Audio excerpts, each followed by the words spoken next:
everybody, and welcome to the newest indoor adventure in Waterdeep Dragon Heist? Season 2!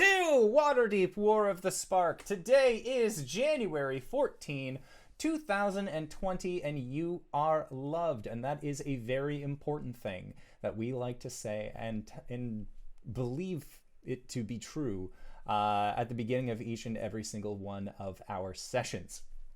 We do games like this Monday, Tuesday, and Thursday at 5:30 p.m. Pacific Standard Time here at twitch.tv/indooradventures. And of course, we upload all of our VODs onto youtube.com/indooradventures and anywhere where audiocasts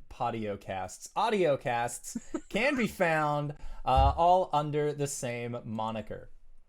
Other than that, hey, we have a Patreon set up, so if you would like to help support the show, consider going to patreon.com/indooradventures to gain access to an after show called Nights in the Courtyard, where we answer questions not only from the community, but also from each other. But on top of all of this, we have a giveaway going on where you can win a collector's edition of Descent into Avernus, the dice set, as well as one other lucky winner will win the collector's edition of the Tyranny of Dragons book. The winner, of course, is going to be announced on the 30th of this month, so there is still some time to actually join in. And one of the ways that you can join into this contest is by following. Now, before we even get started with the game, because Greybeard is on our stream for the next foreseeable future, GB, can you provide an example of what would happen if somebody were to follow, hypothetically, during this time? If someone were to give us a follow, I would take this maul and hit that guy in the face. And that's the most beautiful sound that has ever been rung on this here channel. So consider that. We also have our merch store back up. So if you go to Indoor Adventure, no S at the end, .redbubble.com, you can find all sorts of wonderful merch. We have mugs, we have t-shirts, we have shower curtains, we have pretty much at least one of everything, but sadly, the merch that we are wearing and displaying is merch from merches past. These are no longer, for the most part, available. Although you can still find several of the designs for the KRONK and Gwen Gymnasium styled shirts. You can still get those on our current merch shop. But that being said, guys, let's get into it. So, hey, RJ, who are you playing tonight? Hey everybody, I'm RJ here on the channel, and I am playing Hubris, the Tiefling Sorcerer Warlock. All right, and GB, who are you playing? No, we can't do that. We can't change the order. That is actually how it is on the layout and how it was in Waterdeep past. Me? Yeah, it's yours. I'm gonna put the helmet on. I'm KRONK GOREBLAST! Goliath Gladiator. Now it is. Now I can go? Yes. Okay. Hi, I'm LBHackEmUp. I'm going to be playing Ghost, or the Ghost of Waterdeep. She is a shifter, blood hunter, cleric of horror. Hey everybody, I'm Wings, also known as Danae, and I'm going to be playing as Dakka, the Centaur Barbarian Rogue. Yes. And tonight, I'm the Indoor Adventurer, and I shall be your Dungeon Master. So, we are going to start off with a lot of bit of recap, as we basically have to cover some events that are leading us to where we need to go. So bear with me for just a moment. Now, previously on Waterdeep Dragon Heist, our dear players, KRONK, Hubris, and Ghost, survived the module. In doing so, they were able to secure the 500,000 dragons that lay beneath the city streets of Waterdeep. And in doing so, Ghost, you found yourself as a leader of the Zentarum, one of the black networks that exist within Waterdeep. KRONK, you found yourself working for Vajra Blackstaff as a member of Force Grey, and Hubris, they didn't want you as a member of the Zentarum. You kind of gave away all of the information that they needed you to keep secret pretty easily, so they said no on that one. But you were able to properly get paid, and as a result, invested a lot of your money not only making Spirits and Spirits the premier bar and tavern in the North Quarter, but you also had your personal tavern slash brothel in the Southern District as well, which I believe was called the Lucky Devil. The Horny Devil. The Horny Devil. So you were able to get that all secured, but one of the things that your group ended up hearing about through KRONK was that there was some danger going on within the town of Mirabar to the north in the 10 Towns. Upon heading there, Ghost, you found out that the priest that you had been chasing after for years and years and years, who was responsible for the death and murder of your family, you ended up catching them in a small confined space, and your group was able to finally put an end to their life. However, one of the things that they were able to do before you were successful in doing this caused the destruction of Mirabar. It seems like this priest had sequestered away barrels of smoke powder within prime areas underneath within the undercity of Mirabar, and caused over half of the city to actually collapse inward. It was quite a terrible event that has had lasting implications for our own version of the Forgotten Realms here on the channel. So if you are looking as to who did why in Mirabar, that's your group. Other things that were stated during your epilogue was that KRONK, as part of Force Grey, you and the group were able to successfully defeat the Xanathar Guild, slaying this big nasty beholder underneath the city streets, because, you know, things are much more legal in Waterdeep as long as you don't do them in the city proper. And before that, you decided that you were all going to finally take care of the evil wizard Manshoon, also known as Mushroom, once and for all, who had plagued you for quite some time. During that fight, Hubris, you threw your sword to KRONK, and KRONK, upon grabbing this blade, sank it into Manshoon's chest, and you all thought that that was the end. Years passed after that point. And Hubris, you spent that time looking for your sister. KRONK, you spent this time continuing to work for Force Grey, becoming close with, maintaining a close contact with Ghost. And Ghost, you made a school for assassin children, as that was how, that was what you wished for Ghost at the end of Waterdeep. 5 years have passed. Nat, Squidly, and Jenks have all had their come-ups and are now doing solo missions for murderings and or other related things within the city of Waterdeep. However, Nat has actually distanced herself at this point, having seen through Ghost's wiles, and also having never forgot what she saw within Troll Skull Manor at such a young age. However, that is when we transfer back to Hubris. Hubris, you had spent years of your life trying to find your sister again, a young tiefling girl named Levity.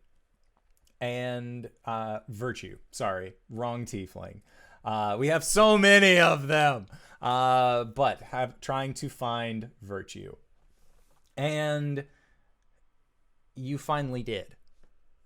You were finally able to track her down, and she always stayed moving. She was never in the same place. And every time that you would get to a city, she would either have just moved on, or there was always something that prevented you from figuring out what exactly was going on until you met her. And you saw her for a brief moment, and as she turned around to look at you and smiled, and you had that connection, that familial connection that you had missed out on for 18 years at this point, it disappeared in an instant. as a magic portal opened up behind her, revealing the form of the once thought dead wizard Manshun, who looked at you, smiled, put a hand onto Virtue's shoulder, and the two of them disappeared. With the only thing remaining being a metallic sigil showing a unknown symbol. It looked almost like a spider that had a singular eye where its abdomen would be. And upon researching and finding out and getting as much information as you could, you found out very little. And in reality, the only thing that you were able to find out was that this symbol belongs to a group called Demir on a different plane than yours, a plane known as Ravnica. It was at that point that, even though you and Ghost, during your respective epilogues, had a bit of a falling out over what to do about a certain child of yours, you went back to Ghost. And together, and without hesitation, she agreed to help you find your sister. At this point, you are all preparing to set out into this new plane. Hubris, you don't know anything about what this new plane is going to entail. You don't know if your sister is still going to be alive, but it's a lead. And you've been following these leads for years now. KRONK, you've been just enjoying Force Grey. You've had some ups and downs, like they wanted you to save all of Mirabar, you didn't, so now you're back kind of working under people. You don't have your own solo missions anymore, but you've still met a fair share of heroes along the way. And Ghost, as a leader of the Zentarum, you are calling in every favor, pulling at every string that you can to secure a path to Ravnica. And eventually, you find a wizard who is willing to send you there. It seems like this signet that was left behind to signify that it was Demir who was responsible for this.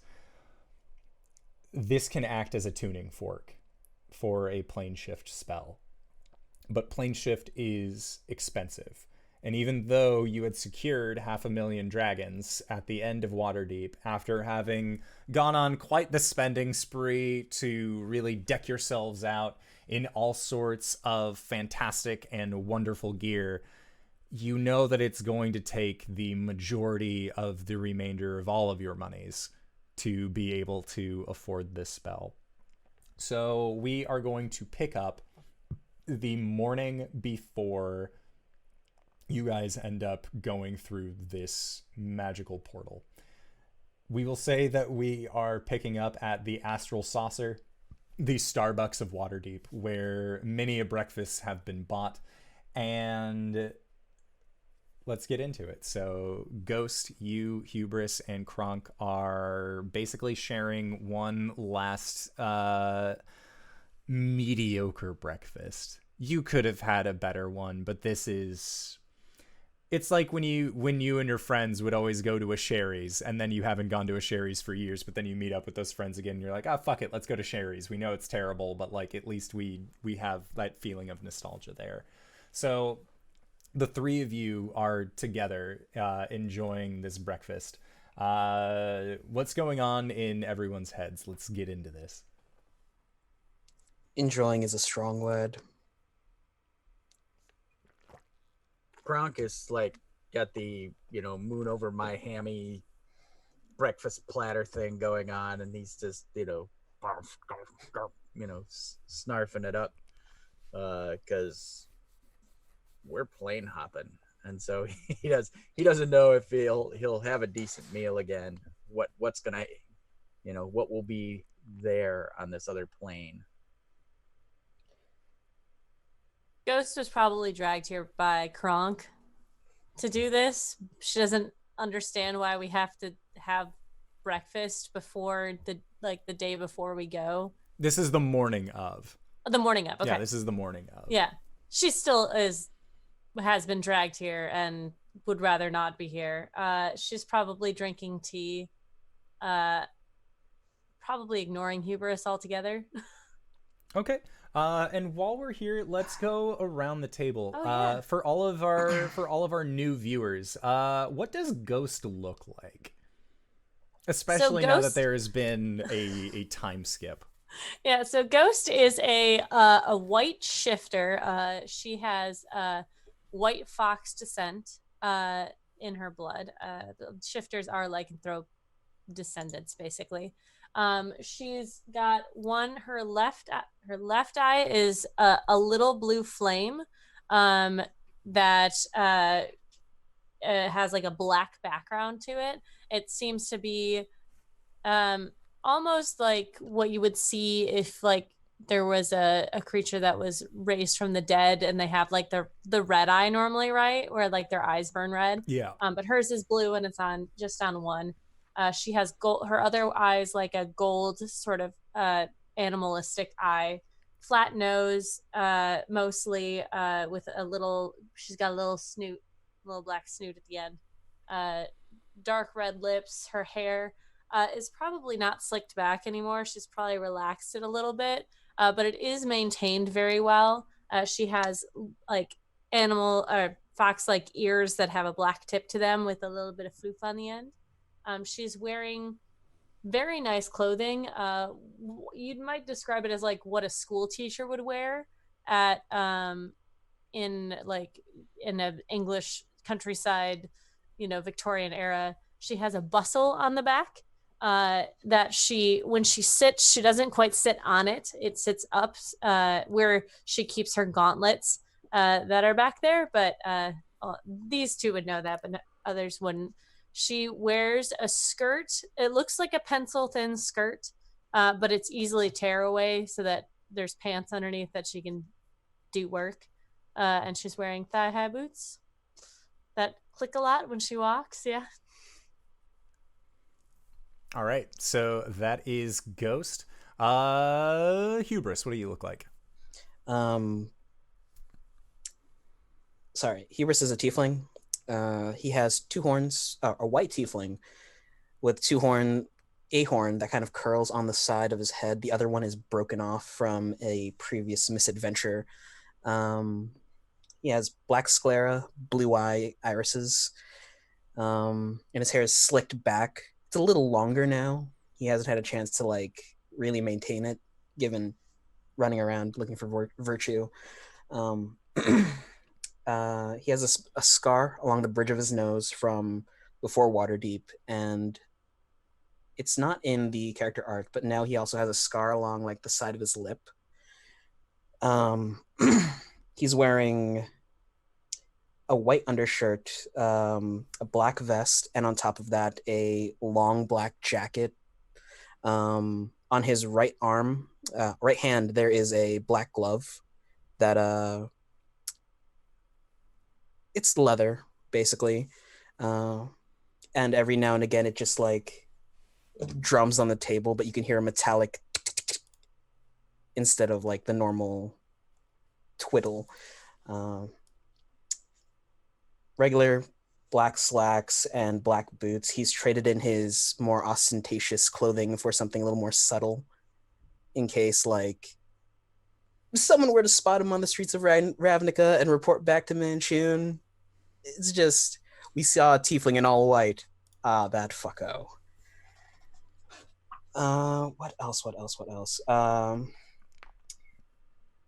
At his side, there is a black leather case, and it's very long and thin, almost like it holds a rifle.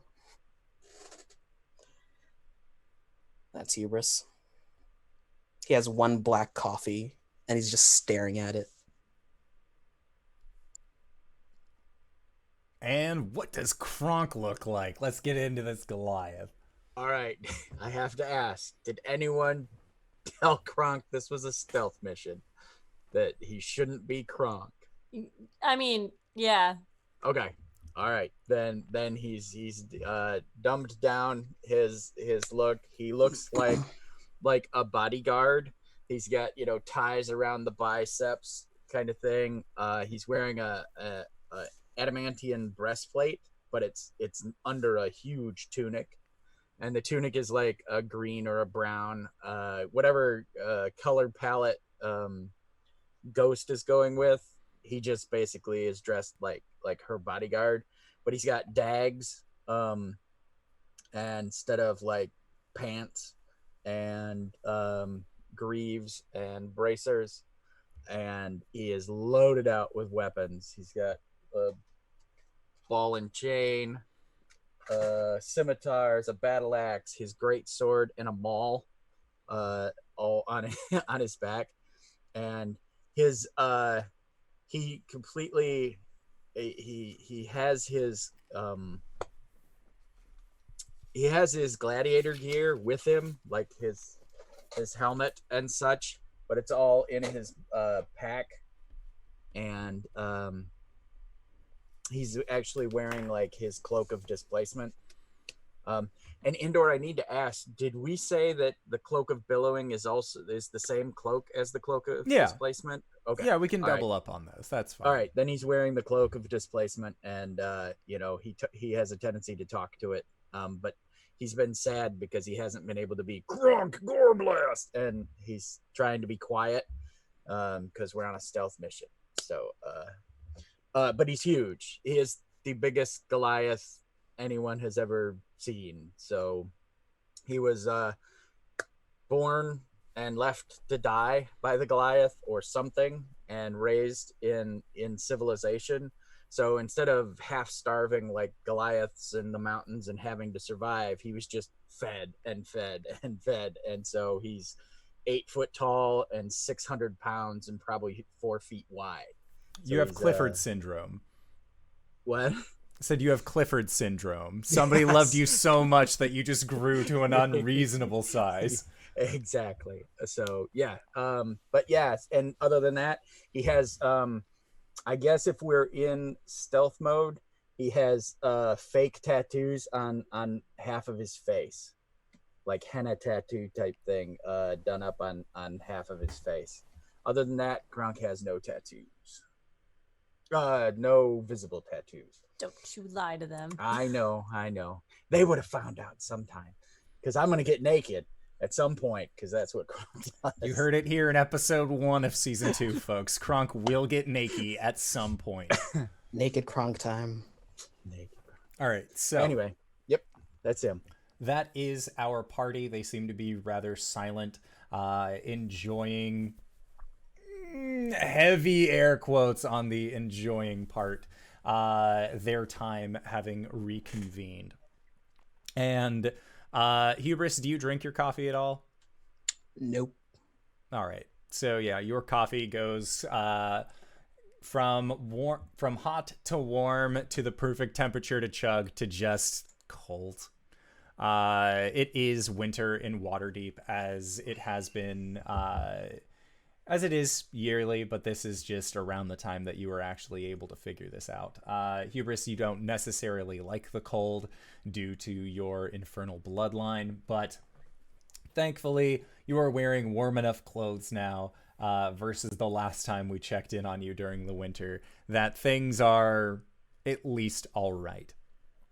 Now, Ghost, as you finish your tea, you know it's time. And thankfully, all of the preparations that have been done for this travel have actually been taking place in Trollskull Manor, in the basement that was once the underground fight pit that totally wasn't a fight pit. But that is just where enough space and materials have been able to gather for this kind of thing. And it's only about a 10-minute walk or so. And upon your arrival, the Zentarum wizard that you were able to kind of rake in to this journey, who is going to be one of the few that is actually privy to your disappearance, as a leader of the Zentarum, you can't exactly just leave, so you have hired a very trusty doppelganger to hold your place until you It's get Davil. back. It's Davil Starsong, yes. He is going to do his heckin' best to try and be Ghost. He'll do his best. But you are ushered into this spell circle, and you've already paid for this event. And the wizard says, "I just need the tuning fork. Which one of you?" I will reach into my coat and pull out the symbol. And the figure takes it, and the wizard says, "Once you're there, it will be up to you to find your way back. I hope you all understand this." Yes, of course. Lady Ghost, it has been my pleasure serving you. What is this person's name? We'll say that this person's name is Jeffress. I hate you so much. Yep. Jeffress the wizard. He loves magic. It's his favorite thing. Jeffress, make sure you take good care of the little one, too. He's been under your wing for a while now. And he nods and says, Jenks has been very promising in his studies. I'm sure it will be fine, my lady. Shall we? And as you all enter into this circle, this wizard holds on to the Demir signet and begins to chant. And as he does, the lot of you watch the symbols below you begin to glow in this very eerie blue light. And it wraps around an outer circle, and then an inward circle, and then all of the symbols alight. And you watch as the symbols begin making connections with others, and you watch as each of the points, as they hit connect, you see a color. And as the first point connects, you see white. As the second point connects, you see blue. As the third point connects, you see green. As the fourth point connects, you see red. And as the fifth point connects, you see a black flame just erupt from that point. And these colors begin to twist and swirl around you, and they envelop you. And as they do, you feel a lurching sensation. KRONK, you hate portals. Vajra, the Blackstaff, has sent you through them several times. You do not like them. It's gross. It feels icky. Can't you just walk to these places? But you know that is not what you are experiencing here. And the three of you are sent farther away than you have ever been. And as these flames wash over you, as this feeling encompasses your entire being, it stops just as suddenly. And without having realized it, in order to just shield your eyes from this blinding brilliance that was this multitude of colors swirling around you, you get adjusted to the scent. It's hot, and you can feel heat on you. This is contrary to Waterdeep's winter, and the air is stagnant. It smells like it has been resting here for years at this point. And as you open up your eyes, you can see what looks to be broken buildings. As far as your eyes can see, you see dust these shattered remains of buildings that have metal sheets put upon them. Others have wooden boards that are propped up to cover these holes in the sides of the buildings. And through the rubble, on various surfaces, you can see a symbol that has been painted. And it looks like an X on the bottom with a small circle in the middle, and then what looks to be flames coming from the top of it. And this symbol means nothing to you, but this symbol means quite a bit to a passerby. Now, Dakka, you have been a resident of Ravnica for as long as you can remember. As far as you are concerned, there are no other planes. There is no world beyond your own. There is just Ravnica and the city proper. Right now, you are in the Rubble Belt, and you have been here for quite some time. Being a Trog, you are not a member of any particular clan within the Groll. However, you know that most people of Ravnica don't give a shit about the Groll clans and just all assume that the symbol of the Burning Tree clan is the symbol for all of the members of the Groll. As you are within the Rubble Belt, and for several years prior, you know that the city has been getting visitors. You have started to see strangers appearing. And these strangers they're rather rude, to say the least. One figure in particular, a human man by the name of Jace Balaran, appeared out of seemingly nowhere, and within a matter of a year claimed himself to be the living guild pact, the epitome of every single one of Ravnica's builds, all in one person. And the way that they were able to do this was by reaching the end of the Dragon Maze, which was a seemingly unending maze beneath the city itself that had been put there before Niv Mizzet, the great dragon leader of the Izzet Guild, had even ascended into power. I've actually been in that maze, haven't I? You have. You have been within the Dragon Maze. It was not a good time, as far as you remember, but you have always been much more akin to open skies.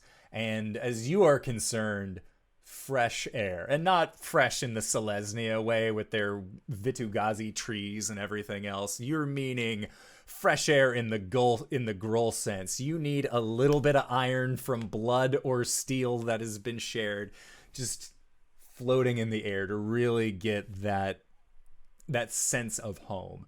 And How else do you know that you're alive? And you have noticed from your time in Ravnica, you don't typically go into the city proper, but every once in a while you find yourself on Tin Street in need of either repairs for your gear or a nicer meal than you would normally get. And by that, it's just higher quality meat that you then buy, race back to where you were from, cook it the way that you know that you like it. But there have been more of these visitors that have been appearing, and you've taken note, and you know that Borborygmos, the leader of the Groll clans, has also taken note. And from your brief interactions that you have with the other Groll, you know that they are similar in power to creature or to beings such as Domri Raid, the figure that had tried to fuck with you the last time we visited Ravnica, but then you, with a Loxodon, got rocketed through the air to kill them, ending their career as a druid of the old ways. Right now, you are on your way back from Tin Street.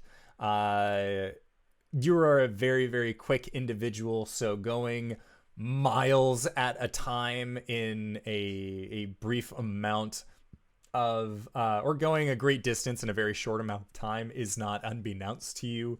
And as you are going, and you know that you by normal means are a good day's travel away from the Transguild Promenade that is a part of 10th Street, you see a brilliant flash. And as you are looking, before this flash begins, you see that you see magic. And what is Dakka's feelings on magic in particular? She knows people that can use it for very amazing feats. She knows that it can be very useful, but she would never touch the stuff herself. All right. So Dakka, as you are making your way back from 10th Street, you see in the sand, wind picks up. And as this wind picks up, it creates a conical shape along the ground, and it is just circling. And then from the base of that circle, you see a line of magic stretch around into a circle, and you begin to see colors of various forms: red, blue, white, black, and green, all form at the base in this star-like shape. And as they do, with this brilliant flash of each of these flames getting brighter and brighter, suddenly the wind stops. And the flames stop. And standing at this now burned mark in the sands of the rubble belt, you see an 8-foot tall, what looks like a very tiny giant. You're fairly used to seeing giants around Ravnica, but this one, something must have happened to them. They are stunted in their growth. They are dressed in the way of what you assume might be a member of the Boros clan, the Boros guild within the city streets proper. You see a woman that the Simic must have done something to this woman, because there is no way that a humanoid standing on 2 legs would have such an animalistic face. It doesn't really gear up, though, because you know that the Simic are typically like reptiles, bugs, and bugs, and weird sea things that they like to kind of mishmash together. So maybe this is a Selesnian that is standing before you, although her garb does not betray that at all. And finally, you see a devil.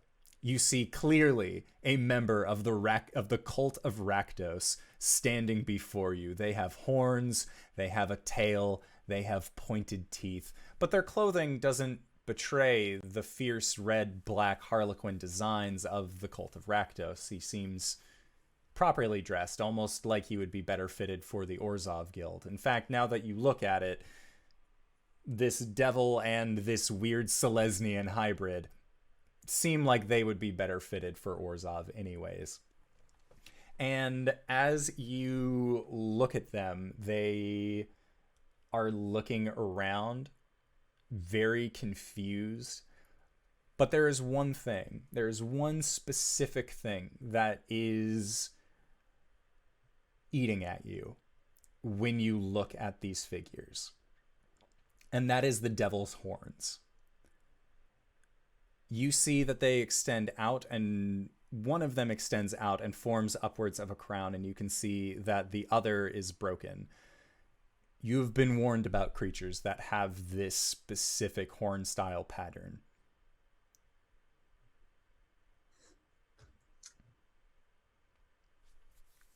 They are dangerous, they are interlopers, and they are not to be trusted. Interesting. How close are they when they appear? When they appear, how close does Dakka want to be? You have an incredibly ridiculous move speed, so like... This is true, but like I'm gonna leave it up to you how close they were to me when they appeared, because that will change my reaction to this very, very much so. I would say they are, as they appear, within 45 feet of you. Okay. And so for the I Waterdeep imagine crew, that during this entire like reveal, she was in the middle of galloping and she never stopped. She was just galloping along and like watching this happen as she went, just kicking up a long trail of dust. And like when she spies those horns, she will actually try and find some high ground, and she's going to get to a place where she can look down at them.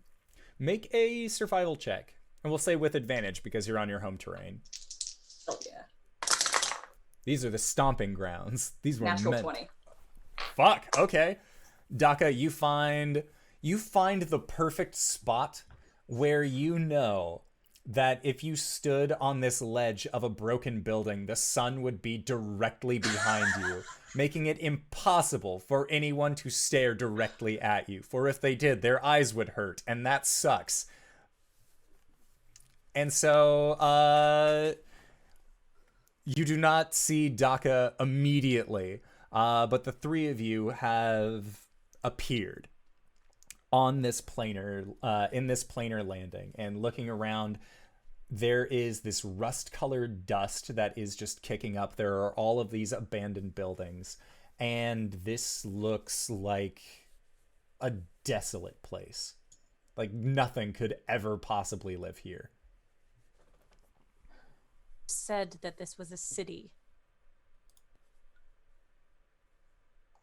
Yeah, it looks like a city. An abandoned one. Because it looks like shams. Not shams. God, sorry. Shacks. Looks like a shack village. Does it look like a shack village? It That is the looks... ruins. I mean, everything's broken. Everything... There were once houses.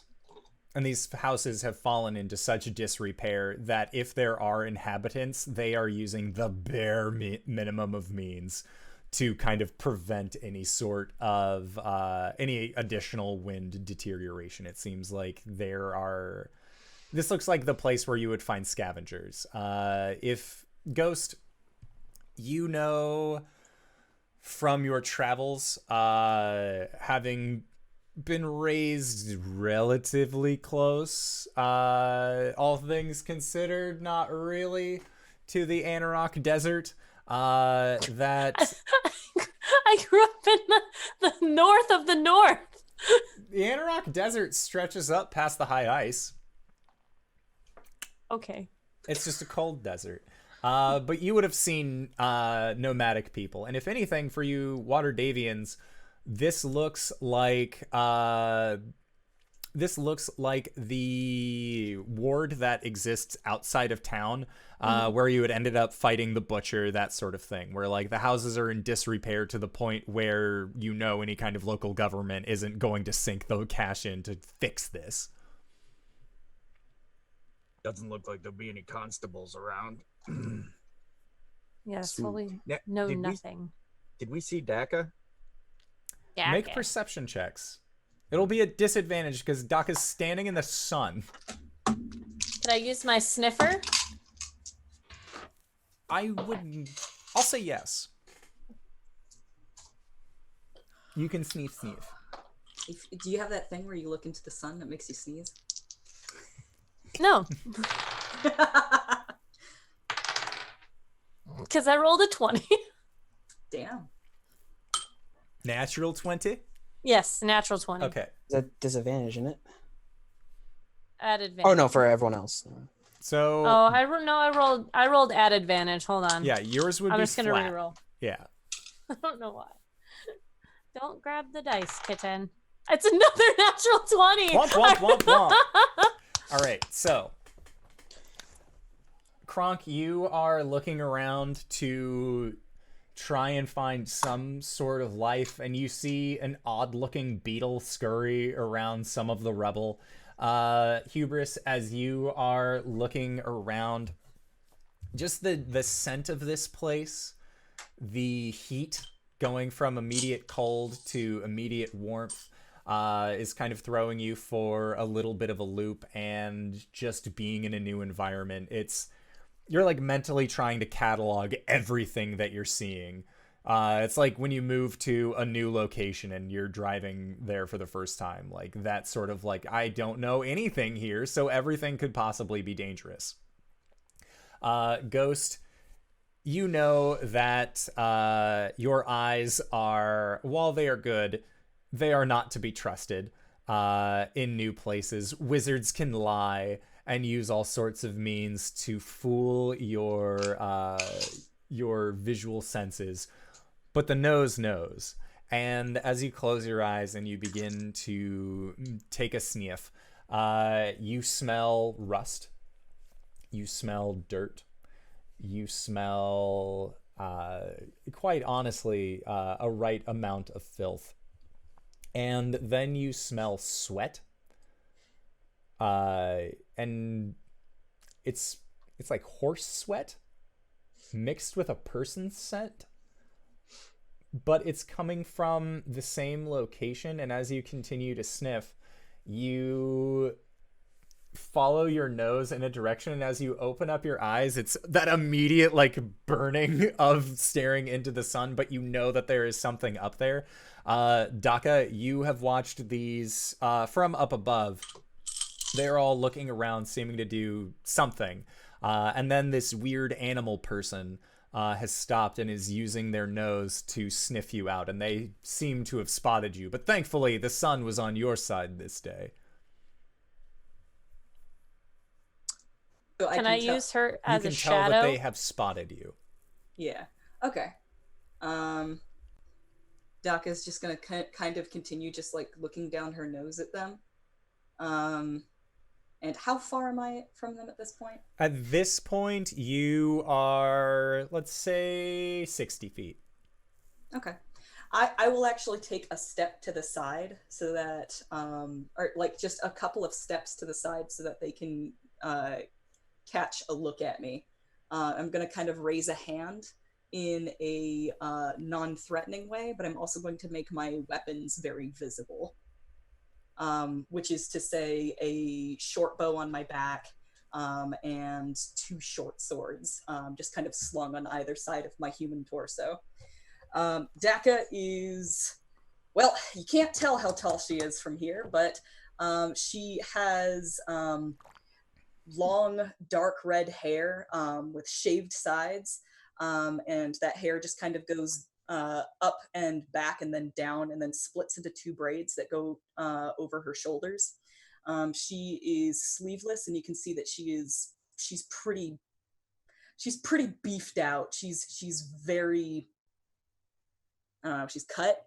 That's really all I can say. She's wearing furs and such, and like honestly, her whole body as well as the horse half is all this kind of white, but with like pink undertones. And she is just kind of glaring down at you guys, just sort of clearly showing that she can be threatening if she needs to be, but she is not engaging at this time.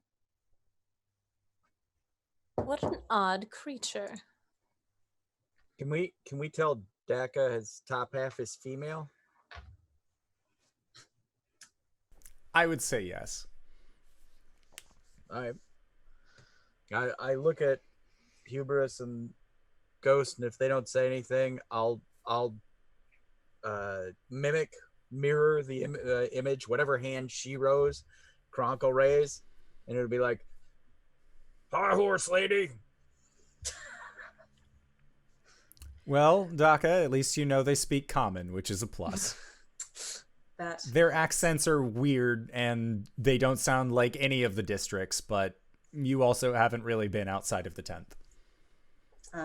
She's going to point at Hubris and say, "Do you know that you travel with a Rakdos demon?" Ha! He looks to KRONK and then looks to Ghost.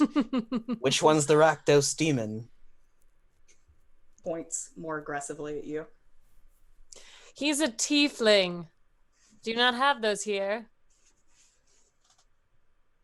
She just kind of shakes her head in a very horse-like fashion. Obviously not. Are we in Ravnica? Dakka, That is such a loaded statement. You are on the far outskirts of Ravnica proper. The plain is Ravnica, but it's more just like the city that it's called. For you, you would believe that Ravnica is the main city, and that they are technically in the rubble belt. Okay. No. She says it exactly like that too. Well, can you point us to Ravnica?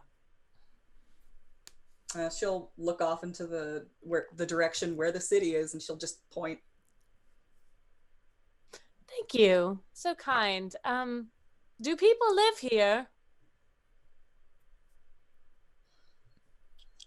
Members of the Scrag clan live out here.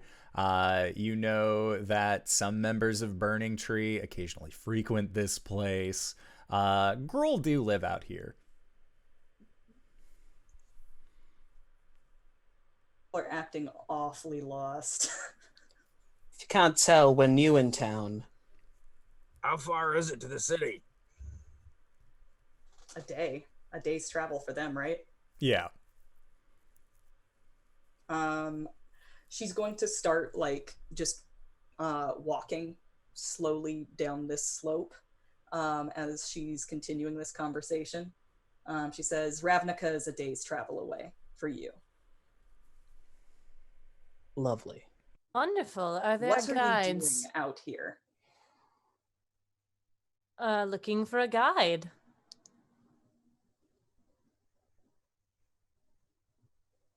We're new. What do you mean by new? We traveled across plains to get here. New. That makes no sense to me. We're not from this city. We're from far away. The entirety of Ravnica is a city, right? Yeah. The entire plain is a city. The idea of somebody not being from the city, preposterous. You know that they must be people like this Jace Balerin that you've grown to resent so much. You don't need to lie to me. You can just say that your experiment went wrong and you're stuck out here. Sure, whatever makes you feel better. I'm sorry. I feel like we got off on the wrong foot. Is it customary for one of your stature to greet with names? Customary for one of my stature to rip your guts open and watch your entrails bleed out onto the dirt. That would not be wise. KRONK goes to stone. Bold words for someone in blasting distance. You just saw we did a lot of magic, yes? Can you do magic? She just glares at you. Well, I personally wouldn't want anything to happen, so I will just extend a greeting and say, you may call me Ghost. Dakka. And what, excuse us, we've been underground for a while. What species are you? Centaurs. Do centaurs exist where they come from? Yeah, just not as an everyday fashion. I mean, come on. She looks like Santar. Oh, do you know Centaur? The fuck is a centaur? Sorry. They don't have Santar on Ravnica. Oh. But it's He amazing. is a centaur? Are you a centaur? Yes. Well, I am a shifter, is what my species is called. He is a tiefling. As she points to Hubris, he's already started walking towards the city. I'm a Goliath. Puts out a giant paw towards you. Yeah, as you do that, she steps back a little bit and then just looks at your hand. You shake it. Like this. She grabs your hand and then just shakes it violently around. Good grip. And she drops it. We are looking for a guide to this city. Would you know anyone who could show us around, since we've been underground for so long? Do you have coin? Of course. Some. Then I will guide you. Oh, wonderful. Hubris, come back.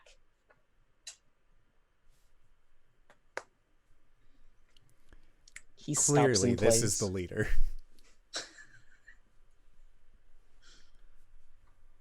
We found a guide. Lovely. And then KRONK goes, and I'm KRONK GOREBLAST, and he puts his hands on his hip, and his cape with no wind goes out to the side and flourishes and flutters all by itself, and then eases its way back down. KRONK elbows him, or he gets an elbow in the side. Oh, I'm a bodyguard, nameless bodyguard. You can call me Jib. She looks him up and down. And Gee. like now that she's close enough, you can like KRONK is a full head taller than her. Whereas she's like pretty much a full head taller than Ghost or Hubris. She just kind of like squints at you and then says, "Are you Legion?" No, we're only 3. Boris Legion. We're not certain what that is. I don't know anybody named Boris. You? Oh, wait. No, nothing. Like we're newborn children. That magic scrambled your brains more than I thought. Yes. Sure. We're in need of much help. Then come along. Thank you. She turns around and just kind of like swipes her tail. And Ghost you can instinctively see- leans over. I was going to say, you can see Dakka's tail is styled in the same fashion that her hair is, as most centaurs of Grohl have. So it's just sort of like in these 2 little braids coming down from the back. Ghost absentmindedly leans over to Hubris and says, "I think it'd be rude to ask her to ride her." He gives her a side eye and then starts walking. Ghost follows. Okay. And Dakka, are you getting paid? How do you feel would be the best way for you to get paid? Up Oh, front she didn't or ask. upon completion? She Yeah, didn't I ask. I didn't set any. Okay. Sounds good. All I heard was, all I established was that they had coin, and if they don't have coin, then we're gonna figure that out once I figure that out. Okay. As an aside, Hubris like leans into his own arm and just whispers, "Well, guess you're gonna learn a lot of things here, Galore." And there is a follow-up where Hubris, you hear back, "This place is icky. Agreed. Do you think they've heard of me?" With any luck, they'll hear of me and you. Maybe in a more destructive capacity, but still. A destructive capacity. That sounds nice. Let us do that. I'm still gonna make good on that promise. I'm gonna show you a good time. Yes. KRONK How tried much to of that stop. can I hear? Roll a perception check, Dakka.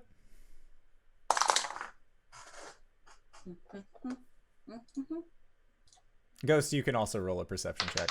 And KRONK, you can as well. Y'all can. Except Hubris, because he's Don't do doing it, the thing. Hubris. 16. Dirty Hubris, make a 20. stealth check. Natural 20.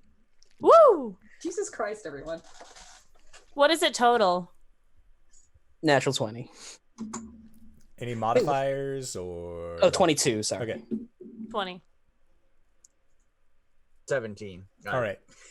So yes, Hubris, you managed to have this brief aside to the Stone of Galore within your pocket without anybody being the wiser towards you. It seems like Ghost is caught up talking with KRONK about their new guide and trying to assuade him that it will be for the best that you are all making this journey. And Dakka is honestly the fastest thing that you have seen on four legs. Quite literally. Dakka, your base movement speed is currently 90 feet per round. Jesus No, H. that is my walking speed. Yes. And a minor detail, KRONK tried to like be impressive and stomp his way, and then as he stomped, he remembered his boots. Now, to be disguised, he's got basically burlap bags wrapped around his giant purple elf boots, so that they're incognito, as it were. But he tried to stomp and look all cool, and it just silent step. If anything, you hear the sound of burlap sort of rustling. These people are weird. These people are very weird. They don't know anything about anything, from what you can tell. They're just literal stupid. babies out of the rubble belt before they get murdered. Yes, that seems like it would be for the best. And so you begin making your way back. And Dakka, you know that you are going to have to camp out overnight somewhere along the journey. So as at this point it is roughly a little bit past midday, towards the early afternoon of your travel. So you are going to have to try and find them a relatively safe place. Thankfully, you are well known enough within the society of the Groll that no one is going to mess with you properly. But that won't stop the other things that exist in the Rubble Belt from fucking with you. That's right. I imagine that like throughout this journey, like it starts off with Dakka just kind of walking ahead of them, and then she like goes a little bit faster and then a little bit faster until finally she's just kind of a dust cloud off in the distance. And she like always keeps in sight of them, and then every now and then she comes back to basically herd them in the right direction. But she's mostly keeping an eye out to make sure that nothing's like looking at them and drooling. And you watch in a matter of 6 seconds, Dakka can go 180 feet. Somebody do the math on that for me as a miles per hour conversion, because I'm terrified. 35 miles an hour. Dakka can go fast. Which is actually the speed that a normal horse can go in real life. Yeah. So Yeah. there you Makes sense. go. Was it 800, 180? Yeah. I'm sorry, 122 miles per hour? That doesn't sound right. No, that math. One, doesn't no, add up. wait, 180 per 6. I'll do the math. Yeah, Yes. per 6 seconds. You've got to divide it by 6 first. 6 and first. then- Yeah. Yeah, so I am not fast. All of the other centaurs are simply slow. That's fair. 30. You can go 30 miles an hour. So, yes, Ghost, Hubris, and KRONK, you are just watching, and this Dakka does not even seem tired from moving so quickly. You're assuming it has to do with the horse half, but like the centaurs that you have interacted with, have known or heard of, they all seem much slower than Dakka is. Just Do you getting think she tired. has to eat meat and grass? She's gonna have to eat a lot of it. Calorie intake for horse half? I don't know what you're talking about. If she's like Santar, this is magic. Just make cookies. Yeah. Mm. All right. So, at this point, it is getting near nightfall, and as the lot of you have continued on, The three of you from Waterdeep see very odd things indeed.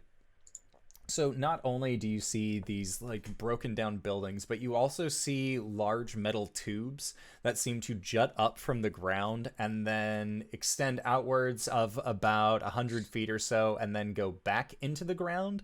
And from these, you can see that there are vents that will occasionally just shoot fire up into the air and then come back down. You aren't sure what this is, but you see a symbol emblazoned onto the side of this tube that looks like the profile of a dragon that has a small crown above its head. Dakka, you recognize these as the as you and the girl call them the Is It flame tubes, but really they're more of like an oil refinery kind of thing. Like the Is It are just getting all of the resources that they can from the Rebel Belt without actually having to go out there themselves.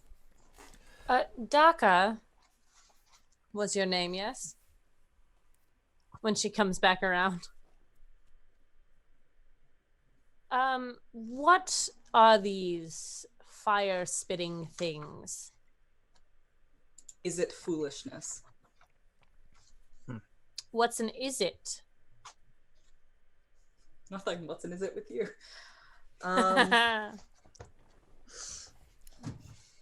You really don't know anything. Ghost puts her arms up as if, Do dragons crawl through those? If we break it open, can we get to a dragon?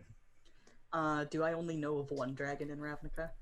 You know that there are many drakes in Ravnica, but as far as dragons go, there is one. And if you broke his thing, he might be okay with it. It might be part of some grander scheme.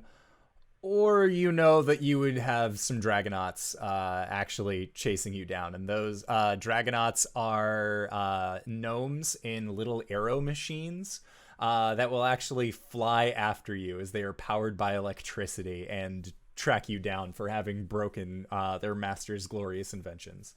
Yeah, I don't want any of that. The only thing that crawls through that is fire. so it's a no-touch KRONK. Well, that is pretty cool, though. Dakka, what sort of gods do you have here?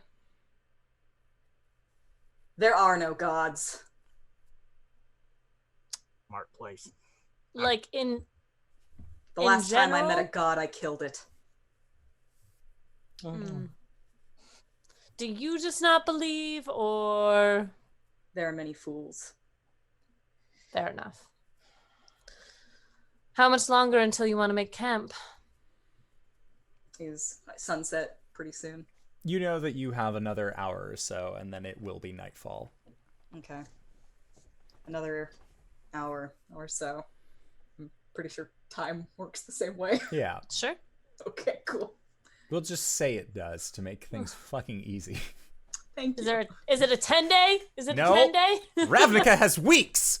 Hell yeah. And there's Electrum everywhere. There actually is. There's boatloads of Electrum in Ravnica. Amazing. So, I want to take Electrum. I hope you guys have so much Electrum. you continue making your way until, Dakka, you manage to make a survival check to determine the strength of your hideout. If this was just up to you, you would just keep running until you hit Ravnica proper, but... Yeah. 25. 25? Okay. So you manage to actually find a pretty reasonable, like well sequestered area that will prevent any of the night specters that fly above from being able to spot any kind of fire or anything like that you would possibly have. And thankfully, you find an abandoned building that has been marked with the symbol of the burning tree. But it is marked in such a way that you're pretty sure that this was the Is It saying, okay, this is Grohl, nobody go near this building. So you're fairly confident that none of the other guilds will actually mess with you in this encampment. And upon getting there and setting up your camp, you have a small fire going, and you are getting ready to at least take some watches, as you know that the Rebel Belt is not a safe place at night. Most of Ravnica is not safe at night, but specifically not the Rebel Belt. For sure.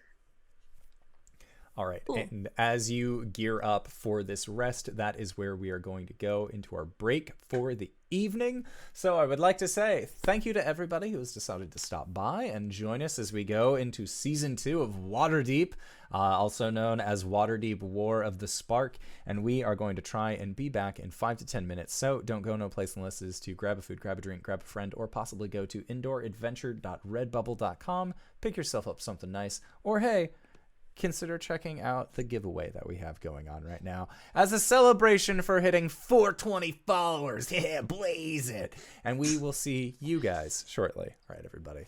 Bye-bye. Hello, everybody. We have returned. I have hit the right buttons, and everyone is able to be heard. Because sometimes when I do a screen transfer, I forget to unmute my friends. But that didn't happen this time. So congratulations on that, me.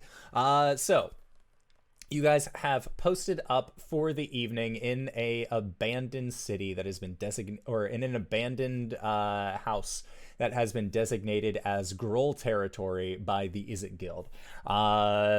There is a small fire that has been built. Dakka, you feel like it is safe enough at this point, having gotten a 25 survival, that no one is going to be like breaking in the door or storming in or anything like that. And you feel like you are relatively safe. As the night ends up going on, what is the order of watches? I wanted to have an aside with Dakka, if I could, during one of the watches. Sure. All right. Dakka's going to take a first watch. Second. I'll suggest KRONK takes the first watch. Okay, so KRONK and Dakka are on first watch together, and then Hubris will be on second watch. I'll take second watch too. Okay. Sounds good. All right, so first watch. Hubris, you wanted to have an aside with Dakka. Yeah. When you first spotted us, you said that I looked like one of those, what was it, Rakdos demons? It's a bad thing, I assume. Glares at you, narrowing her eyes. She's listening. I just want to know, should I try and hide, or am I going to be shunted out of the city, or worse, killed? What trickery is this? I haven't the foggiest idea what you mean. You are a demon. You can't fool me. Technically devil, but... There is no distinction for Dakka. They are both more- Rakdos. More narrowing of eyes. Can you tell me about them then? That Rakdos clan. It's the Rakdos cult. So, Dakka, make a history check. Oh boy. Ah, fuck. This bodes well. I completely missed my dice tower. Oh, good. 3. Why can't I play a smart girl? You've had your chance. Hubris, what Dakka is able to tell you is basically they are a cult. They worship a big scary demon. That Dakka, you're pretty sure that their name is like Randy or something. You're not entirely sure what the demon's name is. But one of the other things that you know, Dakka, primarily is that the cult of Rakdos is in charge of the Carnarium. And it is basically a incredibly murderous carnival. Imagine all of the good things that carnivals have to offer, minus clowns, and then make them all terrible, especially the clowns. Is there any good carnival or No. circus in Ravnica? Okay, There so is there you no go. good carnival in Ravnica. So that's how she explains it. She says they are part of a carnival. Oh, sounds just like home. It should be, because you're a demon. I don't like the way that you keep on expressing that fact, but all right. Well, thanks, I guess. She will actually reach out and like grab his horn and kind of twiddle it a little bit. This is particularly concerning. He smacks her hand away. No flinching, she just stares at him. What do you mean by that? Bolus. Bolus? Is it Bolus? Is that the correct name? You would know them as the Dragon of the Deep. Okay, then that's what I say. The Dragon of the Deep. You know, you're saying names and words and they don't mean shit to me. Keep your secrets, but you will not fool me. He'll shake his head, walk away, sit down like opposite the group.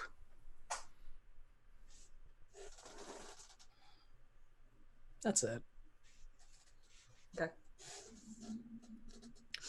Ghost will just side to KRONK and tell him to keep an eye on her and find out what you can. Be discreet. And then she says, KRONK, be discreet. Mm-hmm. Do you know what that means? Do you remember what we talked about? Mm-hmm. Stealthy. Yes. Don't just come out and say your name. I already did that. Let's try to remember this time, okay, buddy? KRONK doesn't laugh. Yeah, I got you. She reaches up and taps his cheek. You're a good boy. I try. And then Ghost will kind of like cuddle up against his leg and put out her bedroll and go to sleep. During the first watch, which she has with KRONK, right? Yeah. All right. Dakka just kind of paces, as she is wont to do. She doesn't seem to be one to stand still, until like she seems to kind of confirm the fact that she feels somewhat safe, as safe as you can feel in the Rebel Belt. And then she will actually go over to KRONK and get down on her little horse knees and lay down, quote unquote, next to him. And she's just kind of like she's watching the horizon. She doesn't look at him as she says this, and she just says, I am considered small among my people as well. And KRONK doesn't put two and two together about what she's actually saying. And whilst Dakka was pacing, I used my know your enemy ability to learn specific capabilities: strength score, dex score, con score, armor class, current hit points, total class and level, and fighter class levels, if any. No fighter class. Okay. But Dakka's strength is 18, Dex is 14, Con is 12, Int is 11, Wisdom is 13. I can't figure those out. Okay, so just the physical. No, yep, and then armor class, current hit points. Armor class is 14, hit points is 73. And total class levels. 10, total class levels is 10. All right. Okay. Yeah, but the thing is frenetic as Dakka was, KRONK was the exact opposite. Once Ghost settled down and in, then KRONK just sort of became a stone. And because he doesn't have pupils, you couldn't even see that he was following you with his eyes and watching you. He just looked like he was just a statue sitting there. And if anything, it's then just once you reflection on you, like from the fire on your eyes. So like you can see them moving, but they, like as to what they're looking at, I don't fucking know. So then when you say you're small, and you're people too, you seem pretty solid. I am strong. That's good. And it's gonna be stupid awkward like that, like Frankenstein and talking to another Frankenstein. Tarzan and Frankenstein have a conversation. That's fair. And KRONK would it'd be like, so part of a tribe?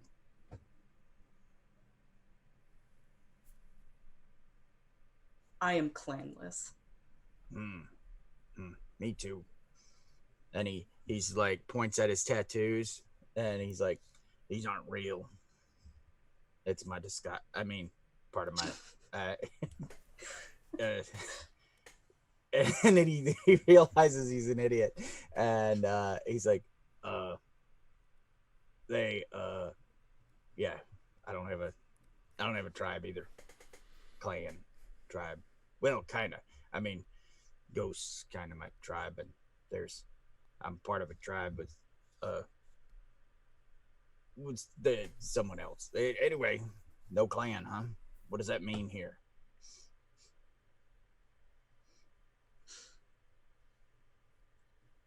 It means if you're not strong, you die. But you're strong, so you ain't dead. And so it seems are you. Well, I've had Ghosts to kind of tell me where to. Anyway, what else can you tell me about here that I need to know so I don't die?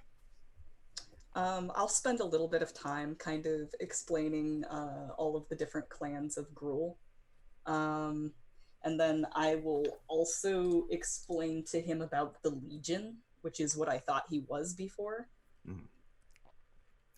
Your understanding of the Legion, Dakka, is basically, it's almost like they are as merciless as the Gruul, but as annoying as the Azorius. They are upholders of the law. And in the city proper, you know that when marauders from either the Crack Clan or the Scrag Clan, we'll get into it on 10th Street, that it's only ever a matter of minutes before a Legionnaire and a group of other Boros members show up to quickly and quite furtively put a stop to whatever crimes are being had.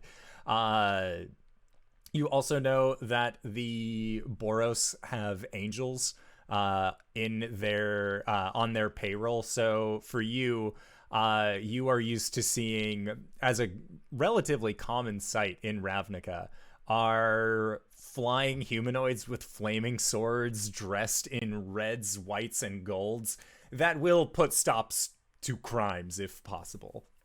Honestly, Dakka's on the fence as to whether or not KRONK is a giant or an angel. You are also unsure, given KRONK's demeanor, his skin tones, his facial expressions. You've never seen an Orzhov thrall without a mask on before, but he looks like he could be an Orzhov thrall. Ghost is clearly a member of the Orzhov Guild, and so is Hubris, even though you're fairly certain this is just a Rakdos cult member in disguise. Oh, Joe Buffett, thank you for the Twitch subscribe. We love you, Joe. Hey, GB, do you want to do a thing for Job? Yeah.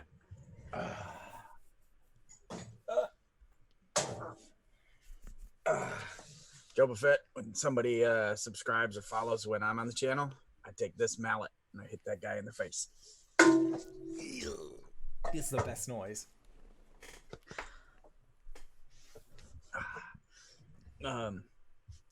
So you described like angels flying through the air and stopping crimes and stuff? Mm-hmm. And she explains how annoying they are. That does sound annoying, but it sounds pretty cool to see. I mean, that would be neat. I mean, Blackstaff. Yep. And he closes his mouth like a stone snapping shut, clacking together, and he's like, So angels bust stuff up, clans rice into the city and stir up trouble. Who's these is it guys? They're dragon riders. Are they dragon riders? They are called Dragonauts.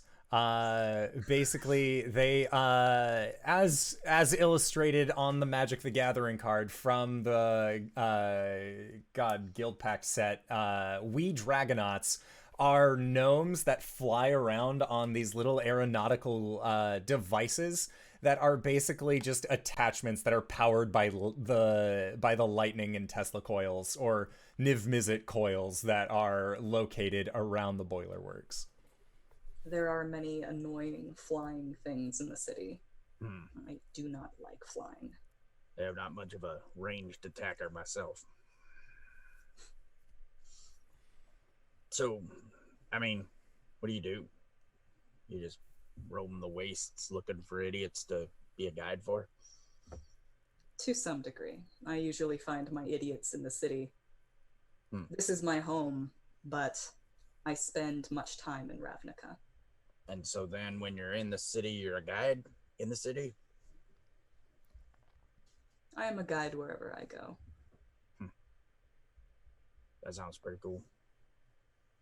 I used to teach it as well. And he keeps trying to talk, but then he keeps, every time he goes to tell her something, he remembers he's not supposed to tell her anything. And so then he just keeps clacking shut, and he's like, Has she cast a spell on you? No. Not that I know of. And he looks like, has she? Word No. of advice. When you are as strong as you or I, you don't need to listen to anyone. That's what Ghost used to tell me, kinda. Except to listen to her. Hubris listens to her most of the time. Because when we don't, we get in trouble. And KRONK, like, genuinely kind of big chuckles to himself, like, yeah, we cause trouble sometimes. Kind of like your clan guys who get into the town and make maraud. Dakka, KRONK keeps saying this word, town. You aren't sure what it means, but you think that he's meaning precincts. I see. All right, so is that how the rest of your watch goes? Thankfully, Yeah. there aren't any, there are no disturbances, and you are able to pass along to the second watch. Ghost, as you are sleeping, you have a dream, and it is incredibly vivid. Oh. And when you are resting, you find yourself in a an incredibly luxurious and ostentatious room. There are figures that are incredibly that are masculine. They are like we're talking like six packs, perfectly formed chests, faces that like these guys are hunks, to put it lightly, and they are currently they are currently holding large fronds in their hands, and they are in the process of fanning you. And you are laying on this large reclining chair. And as you look down at yourself, you are wearing regal clothing. This is nicer clothing than you could ever afford, even with all of the money that you had gotten from Waterdeep. And you see jewelry on your fingers, and as you look ahead of you, you see that there is an opening in this room, and you feel yourself being drawn towards it. And as you head towards this opening and look out, you see a vast civilization in front of you. And the surrounding itself is of an oasis in the middle of a desert. And you see that there are pyramids around you. And you recognize the area that you are in to be a pyramid as well. And you hear a voice. And the voice says to you, "Do you like it?"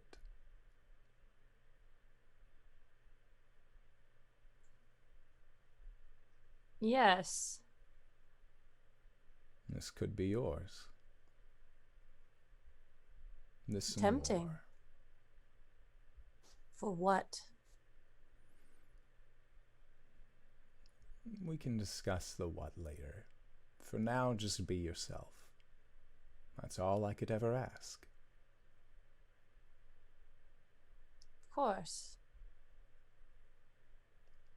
And at that, your vision begins to fade, and you awake from your dream. KRONK feels a slight piercing into his leg as Ghost wakes up and just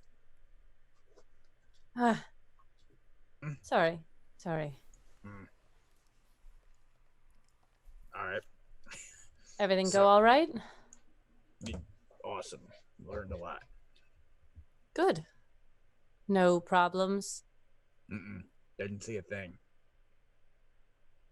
Good. Get some sleep, buddy. All right. And he just kind of closes his eyes and goes to sleep. Ghost heals Hubris. She heals him?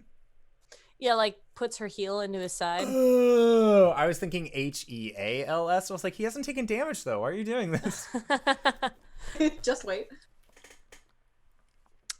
He grunts, turns, and looks up at her. It's your watch. Great. Like a half an hour of silence passes. And then Ghost starts going through her bag. And she pulls out a box that's like 6 inches. It's like yay big. And she taps it on her hand and then tosses it to Hubris. And starts to sharpen her daggers. Gives her a quizzical look. I had Yeah. already paid for it. He'll flip the box open. And inside, he sees another arcane focus that looks like a 6-shooter, right? Well, like a 9-shooter. A Colt. He pulls it out with his left hand, looks it over, spins it down, spins it up. Thanks. Like I said, it was already paid for.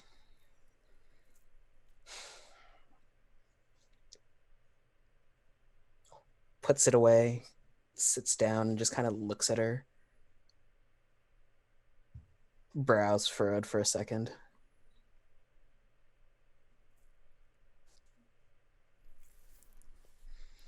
Then looks away.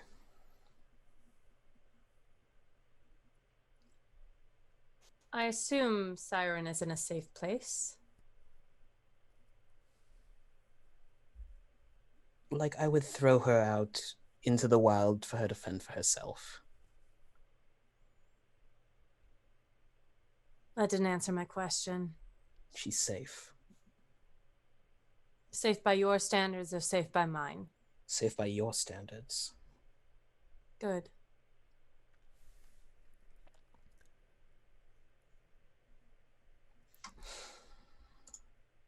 And after you say good, there is a sound that cuts through the silence of the night like a hot knife through a goblin.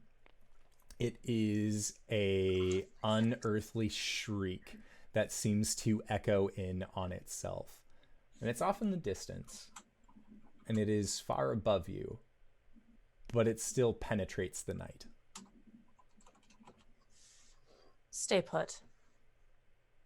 Ghost is going to sneak to a window or to a doorway to try and get eyes on what's going on.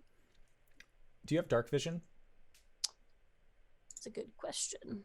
It's I still don't think dark I... out. Yes, 60 feet. This is well past the 60-foot range of your dark vision, but as you look, you can see that there is a huge winged beast that is silhouetted against the night sky that seems to have a rider upon its back, and you hear that shriek again, and it seems to come from that creature. I have no idea what this is. There are not things like this in the Forgotten Realms. If anything, it might be like a wyvern rider. Mm-hmm. Ghost is just going to keep to the shadows, but keep an eye on it as long as she can. Make sure it doesn't come this way. After it passes in front of the silhouette of the moon, it just is gone. Dakka, make a perception check with disadvantage because you're fucking asleep. I'm straight. Oh, well, I rolled 2 2s. You're sleepy. My perception is 5, so I rolled a 7. Sleepy. Ghost moves back to the fire. It's Nothing gone. good, I take it. Some sort of flying creature with a rider. Great.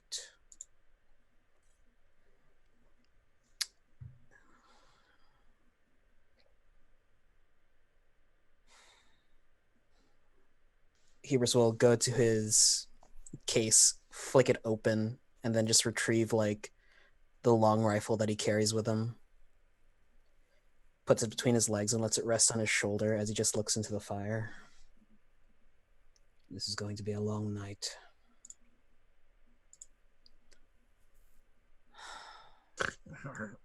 Gnomes. For a moment, Ghost sees Hubris like snirk a little bit, but then like the expression changes quickly back to like that stone-faced demeanor.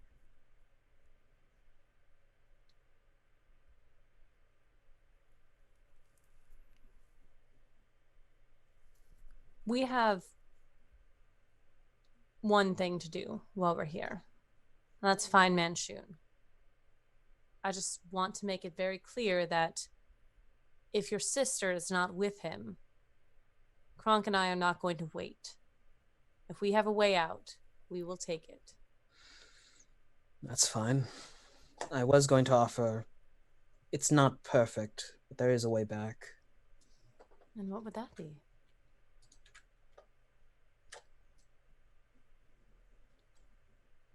I could send you back. How? Magic? What kind of magic? Of the teleporting kind, Ghost. Where did you learn that? It's been a long time since you and I were together, and I picked up a few things. You always were so studious.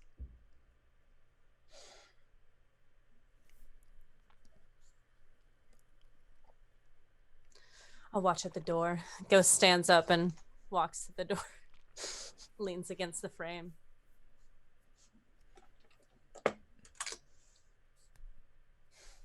The She night doesn't say anything else. Yeah. Yeah. Silence. Okay. Yeah, and you can, every once in a while, you'll hear that same shriek off in the distance, and after about an hour, you hear that shriek followed by a scream, and that scream sounds like it is being made by a goblinoid somewhere far off in the distance. And morning comes. KRONK, you end up managing to get a full night's rest in, dreaming of gnomes. Dakka, you dream of the day that Ravnica lies in ruins and you can just run through the rubble of everything as it is foretold in the Burning Tree clan. And a lot of you are able to regain all of your HP and spell slots. So, yippee. I don't think expended any up until this point, so it's always helpful. But you managed to awaken. There is no breakfast that is made this day. Dakka seems to have some rations handy for themselves. But as far as rations for the lot of you, that would be something that you would have prepped for yourself before. And what do rations for KRONK, Hubris, and Ghost look like? It's a granola bar. Probably like a hardtack, but with like cheese and sausage baked into it. So it's like a hard biscuit, but with bits of sausage, like a hard salami and cheese that'll stay good for a week or so. Okay. Probably. Dried meats, some berries. Sounds good. I was just wondering if there was anything like out of this world that Dakka would see as like part of your average morning breakfast for the Waterdavians, but thankfully it is all on the table. And yeah. As they're leaving the spot, they see Hubris press on a lower face mask and pull his hood up. Much better. Yes. Flicks her hair and turns. There's probably like a dagger getting stared at the back of her head. She's used to that as a fellow Doom Raider within the Zentarum. Like, that's a standard thing for Ghost. She barely feels those daggers anymore. And the lot of you begin your continued travel to Ravnica, or at least the city proper. And as you are making your way, you have Dakka. You know that there is still going to be roughly about 6 hours of travel time left before you actually make it to the city. And as you are making your way, make a perception check, Dakka. Okay. Now, I got an 8. But go on. Okay, so you got an 8.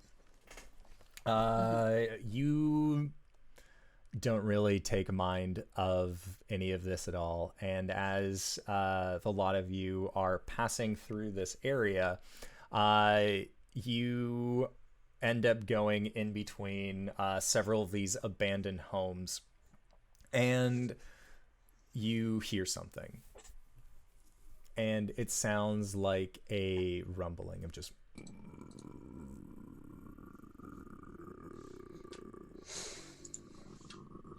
that is coming from...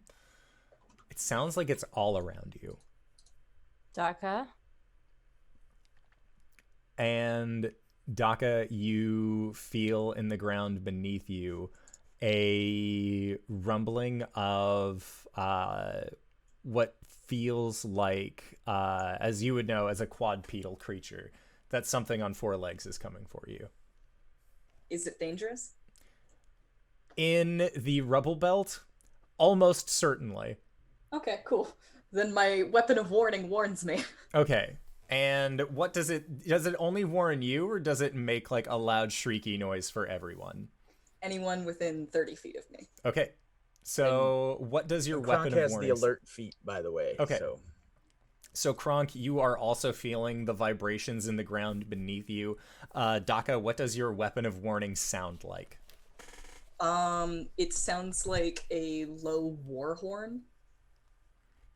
But only myself and the other 3 with me can hear it.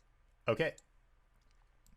And as you all are hearing this sound, you've been in almost direct sunlight the entire time that you've been here.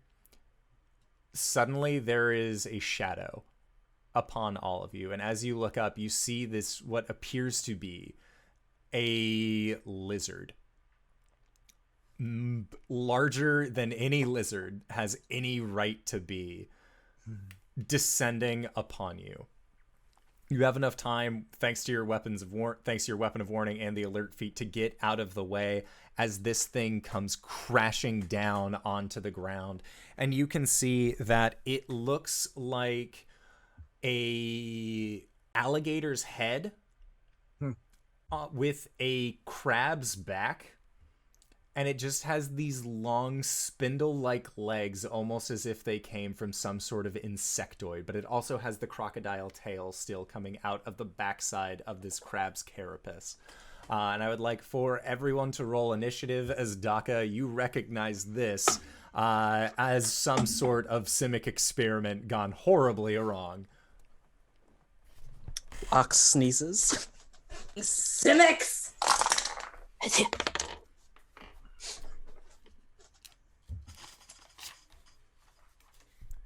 Okay, so Dakka. 13. Ghost. Also 13. Hubris. I have a 17 dexterity. All right, you are more dexterous. 21. And Kronk. 23. Dang. The alert feat, because I have no dex bonus. Okay. And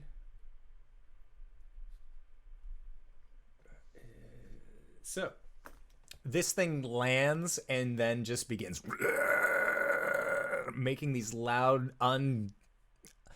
uncharacteristically gross noises are actually entirely on brand noises for a creature such as this. Kronk, you are going to be going first in the initiative order. What would you like to do? All right. I guess he draws the great sword flame blade, and he's like, "Time to party!" And he uses his bonus action to rage, and then 2 attacks. Okay, and yours dealt thunder damage, correct? No, nope. Or did it? Yeah, you had initially dealt thunder damage with your two-handed weapon. Excellent. For some reason I crossed that with Riddick from a couple weeks ago. Okay, yeah. So, so 2 attacks. Oh my goodness. How bad? 18 and a 5 and 9 is 14. So an 18 will hit, the right. 14 will not. All right.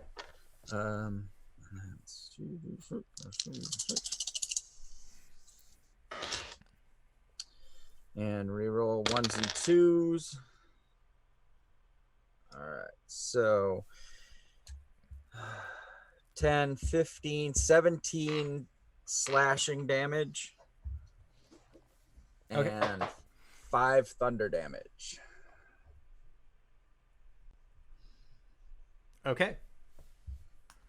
And this thing takes hits like a champ. It doesn't seem like it has any resistances. It's just fucking big. Which, Kronk, that is the perfect size of enemy that you seek to be fighting on an almost daily basis. Yeah. And the sword goes... If anything was this large in Waterdeep, the city guard would have killed it.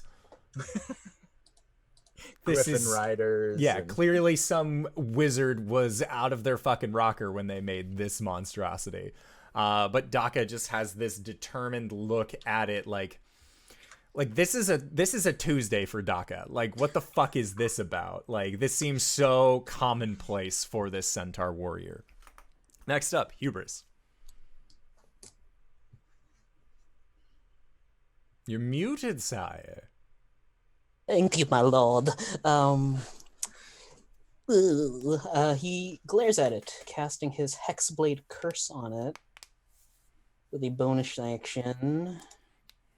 And then the fun begins as he casts Scorching Ray at 4th level. Okay. Which is 5 attacks. Cool. So, This devil's using fire powers. Dakka, your assumptions were totally right. no, it comes out as Frost Rays, but they're so cold they burn. Orzhov spy. Trickery at its best. This devil's using fire powers, and it looks like frost. Very tricksy for a trickster. 21 to hit on the first. That'll hit. 19. So Still hits. natural 19. So that's a crit. Is the 19 for when you attack using your Hexblade weapon? I believe it's when I roll in. Wait, let me see. You might be right. Against the creature, no. Score a critical hit on a roll of 19 or 20. Cool. So that's a crit. Okay. That's another 19. Nice. 6 and 8 is 14. 14 does not hit. Okay. I hit with 3. That does not hit. And then last one is 25. 25 still hits. Yep. Cool. That'll So for I sure hit- hit. Wait, what did I... So I hit with 4. Okay. Math. I'm sorry. So that's 2, 4, 6, 8, 10, 12. For... Oh no, fuck me. Oh wait, no, I can do this. I can do this. Because I also do a +4 for every single ray in damage, so Nice. give me a second. 69 points of damage. Blah, blah, blah, blah. This thing is still standing and very upset. It's fire damage. That's all I'm gonna move back. At this point, he's grabbed a zipper on his jacket, pulled it all the way back, and the arm of the coat turns into a little cape, and Dakka can see that Hubris's arm is made out of brass and whirring gears. He must have done something for the Izzet Guild to get a reward such as this. Amazing. Okay. So, it is now the creature's turn. And as it has taken damage from you, KRONK, but you see it like skitter toward so that way it can look towards Hubris. Seeing as how you just dealt it a sizable amount of damage, and it has a predilection for not liking magic, specifically creatures that have used magic against it in the past. So it is going to provoke an attack of opportunity from you, KRONK, as it chases out after Hubris. And with each fall of its large legs, it is just this thunderous ka-shunk, ka-shunk, ka-shunk, ka-shunk, ka-shunk. Hey, where are you going? And I miss. Okay. I rolled a 3 with my +9 is only 11. So. And Hubris, you see this thing open its maw up, and inside of its mouth, you see what looks like a second alligator head that also opens up its mouth and actually extends outward like a snake to come down and bite upon ye. At some point, as it's charging towards him, Hubris like motions with a finger, but then he sees that he goes, "Oh fuck no, That ain't right. that ain't right." Okay. So, thankfully, your danger sense is a tingling, and it rolled a natural 1 with its bite to try and get you. So the top head actually comes down before the living tongue can actually bite you, and it bites its own tongue and yelps a little bit as the tongue retracts.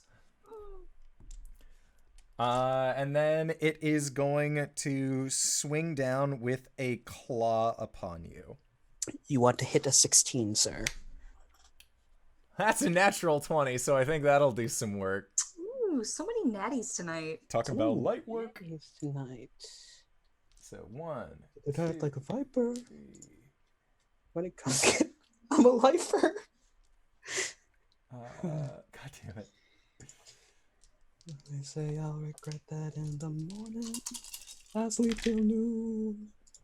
And...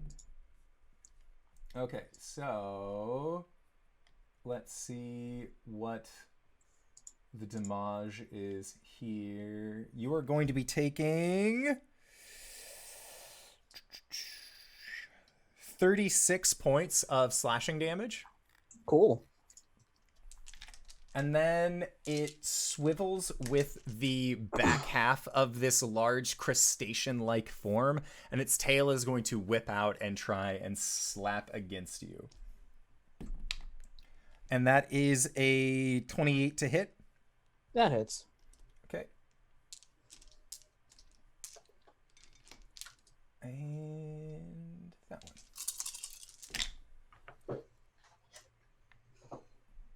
So for 36 points of bludgeoning. Can I have it make a dexterity save, please? Yes, you can, but you also need to make a strength save. Oh boy. It got a 9. Oh. I got a 10. You are knocked prone by the tail. Okay. That's cool. But I assume it's it going to be fails. taking some hellish rebuke. Damage. Some hellish rebuke. Oh, that's fun. It takes 38 points of cold damage. Okay.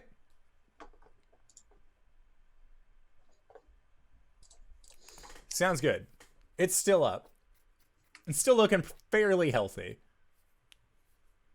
So, that was it for its turn. Next up, Ghost. Ghost is going to walk over to Hubris on the ground. She's going to use her bonus action to cast, well, not cast, I guess. She reaches her hand up and blue flames appear on the ends of her fingers, and she kind of twists them in the air. I need the creature to make a strength saving throw, please. That's another natural 20 on the creature. Balls! Okay, nothing happens. The blue flame washes over it. And then Ghost slaps Hubris on the shoulder for fucking 2. For 7 healing. That's fine. This is fine. And she says, "Get up." This giant fuck all creature is there, and Ghost is just like, oh my god, you're like this every time we go out. Like, didn't even run up to Hubris, walked up to him. Yeah. Dakka, it is your right. turn. Dakka draws her swords, and she says to her companions, run, fight, hide, die. I don't care what you do. Just don't get in my way.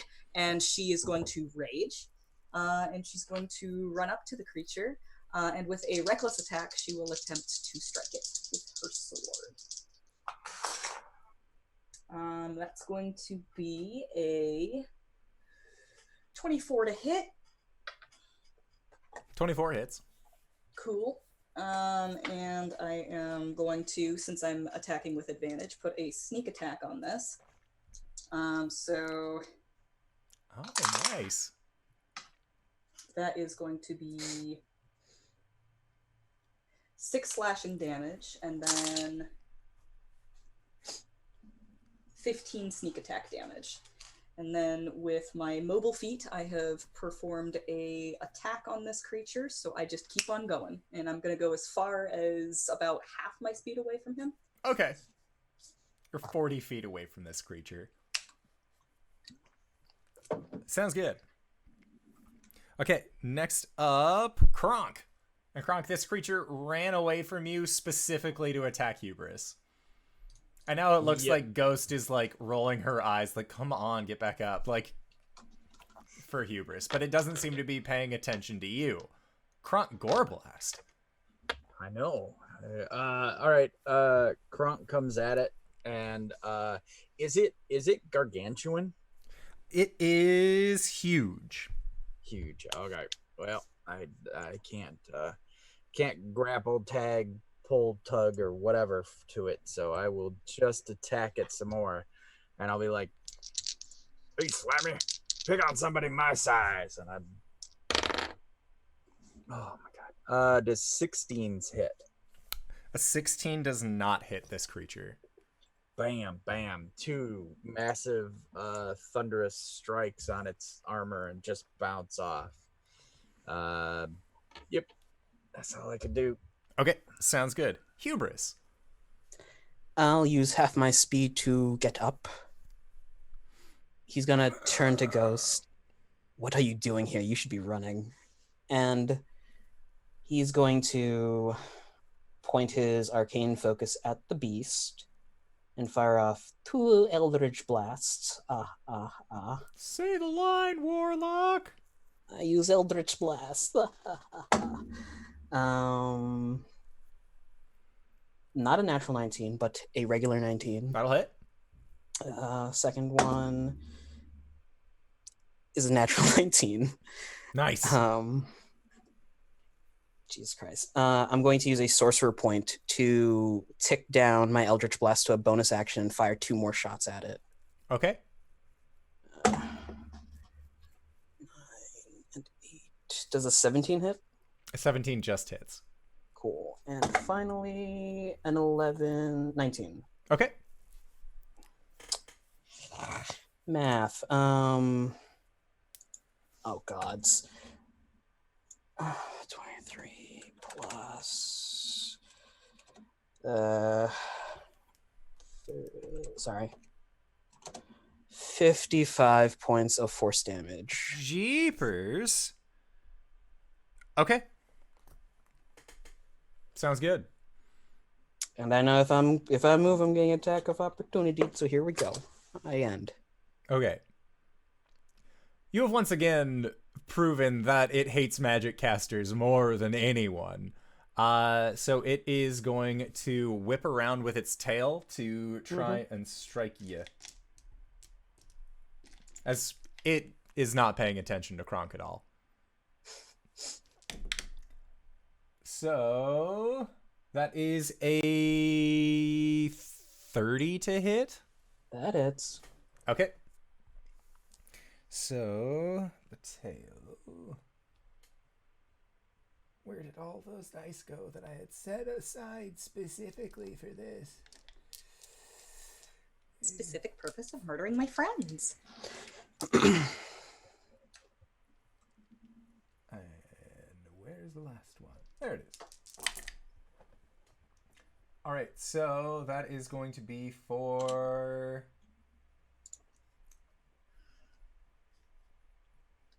Let's see. 20 points of bludgeoning. He shoulder checks the tail, and there is a blast of cold air as I use Tomb of Levistus. Okay. Hubris becomes a block of ice, basically, and I gain 70 temporary hit points. 70? Yeah, but I can't move until the end of my turn. Jesus. Did you just May? Yeah, he's May. He's just May. Sorry. And it looks down at this block of ice, and its head turns, and then turns, and Ghost, you are right there. It is going to try and do a heckin' bite towards you. And heckin' bite. That is a 26 to hit. Yeah, that hits. And where's the last last one of its kind. There it is. Wow! I've never rolled that well with this many dice before. Oh boy. You are blessed this day. Wow, wait, I want to take a picture of that. That's really cool. Christ. A miracle. So, let's see here. That can't be good.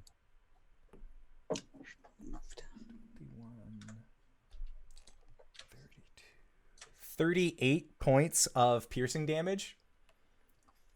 Out of 6d6, 3 of them were 5s and 3 were 6s. Nice. And then it is going to make a claw attack against you. I'm going to set those dice over there if they treated me well. And it's a nat 1 with its claw. So as it goes to try and strike against you, you kind of just like duck behind ice block Hubris, and its hand just sort of recoils at the hellish ice that is protecting your ex-lover. Husband. Both. All right, so then that is it for its turn. Ghost.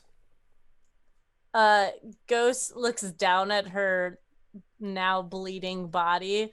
There's a moment in her mind where she's like, nobody makes me bleed my own blood. Nobody. And she's going to reach out towards the creature. Does a 20 hit? A 20 does hit. I'm casting Inflict Wounds at 3rd level. Okay. So it takes... Oh, God. Math. 16, 29... 32 damage. Okay. Necrotic. And then as a bonus action, Ghost is going to shift. So Dakka sees when she comes back around, Ghost's face has elongated in a more animalistic way. Her ears have like kind of tilted back on her head, and her like everything just becomes a little bit sharper, and her teeth are more prominent in her mouth. And she gives out a little... She doesn't roar because like Fox's roaring is kind of like just screaming. So Foxes make a sound that's like a woman getting murdered in the woods. Yeah. So I think it would actually be appropriately terrifying. Not what she's going for. Ghost, tell me, what does the fox say? Sounds like I will send you a link to what the fox says. I hate it. And that's my turn. I love you guys. So, Dakka, is your turn. Back in for another hit and run. Reckless. As per the plan, this creature is not paying attention to you and seems to be focusing on the demon. Good. A dirty 20. Yeah, that'll hit. Okay. So that will be my sword attack. That will be... And I'm also putting a sneak attack on this on account of my reckless advantage. That's going to be 6 slashing damage. No. Yes, 6 No. Holy fuck, I've been using my short bow all this time. No, that's going to be 9 slashing damage, my friend. Okay.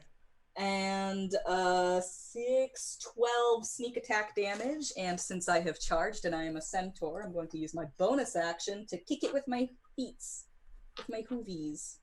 We're not allowed to show it on stream, but it happens. How's about a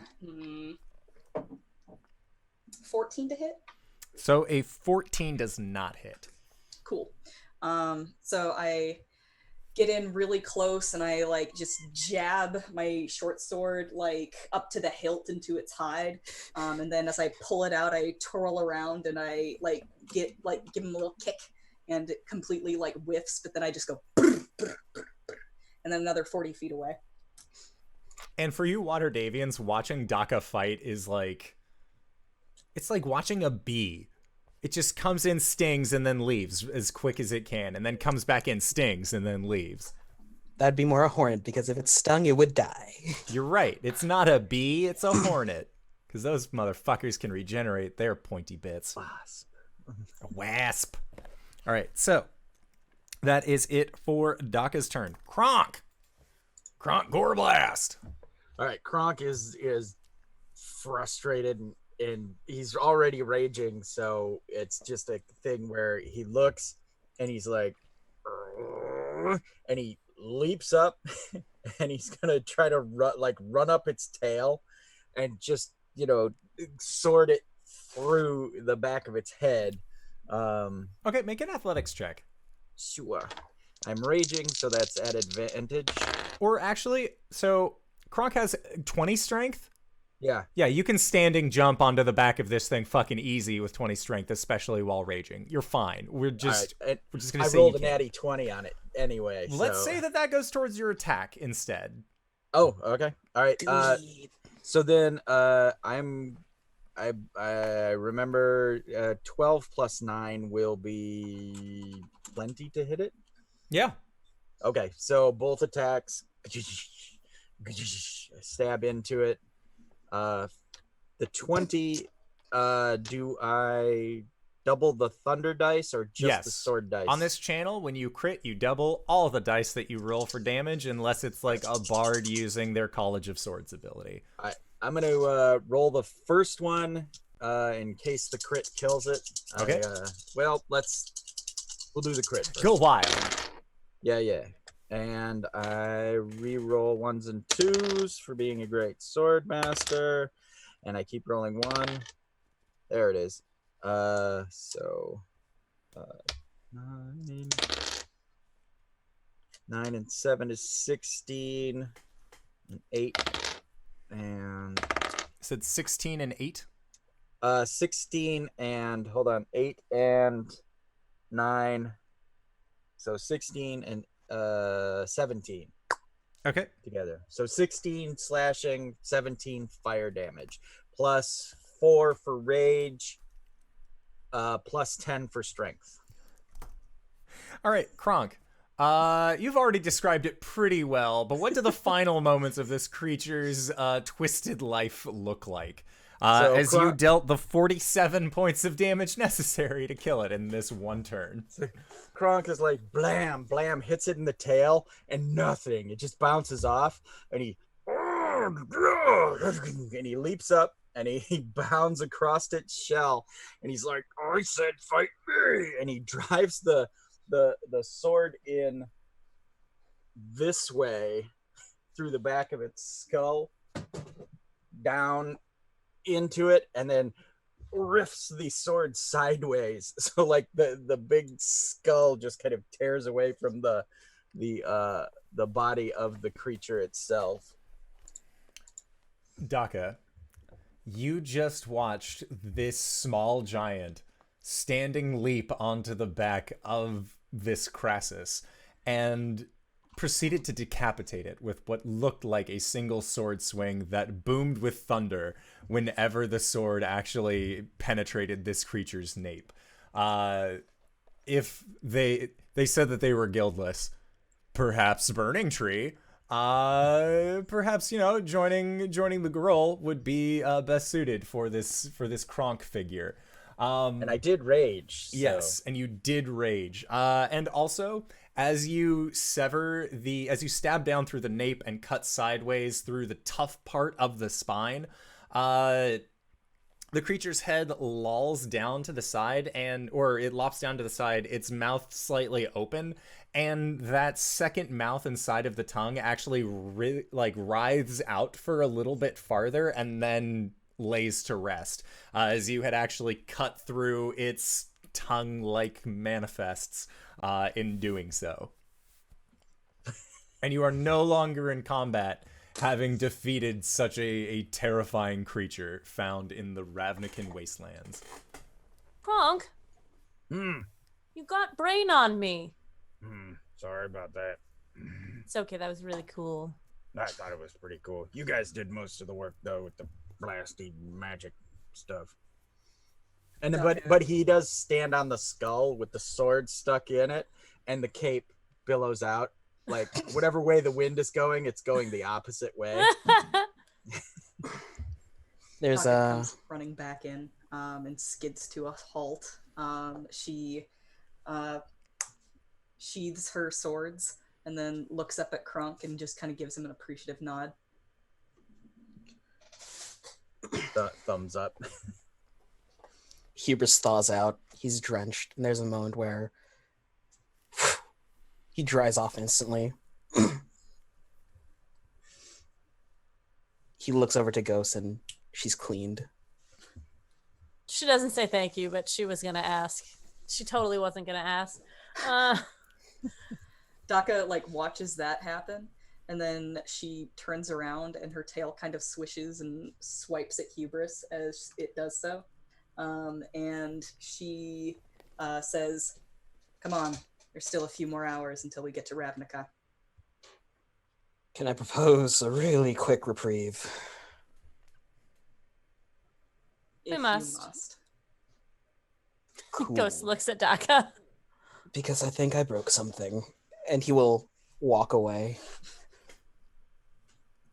So, Dakka, are these things good eating? You boil them? Mash them, stick them in a stew. They are not good eating, as far as you are aware, Dakka.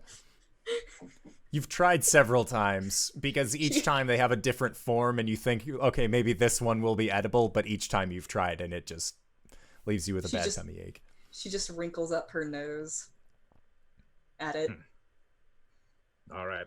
And then he wipes his sword on the thing, and then puts it away.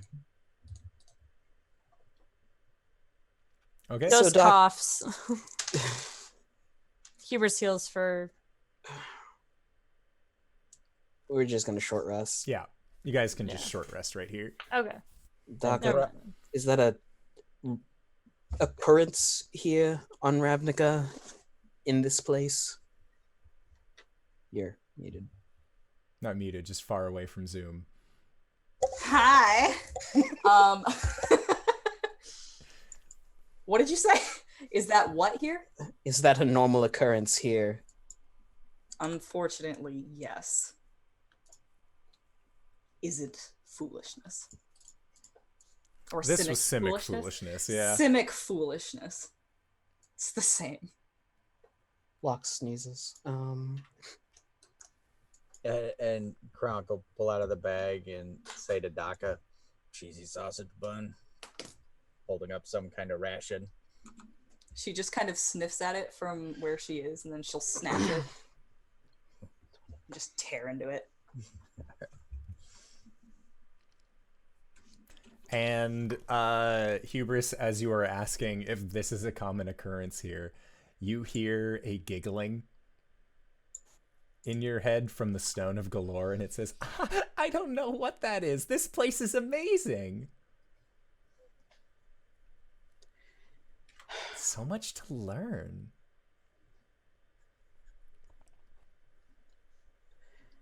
That was What? new, Hubris. What? The ice thing. It's a theme, an aesthetic, really.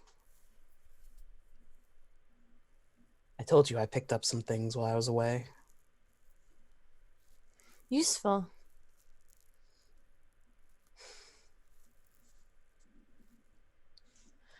KRONK, that was sweet.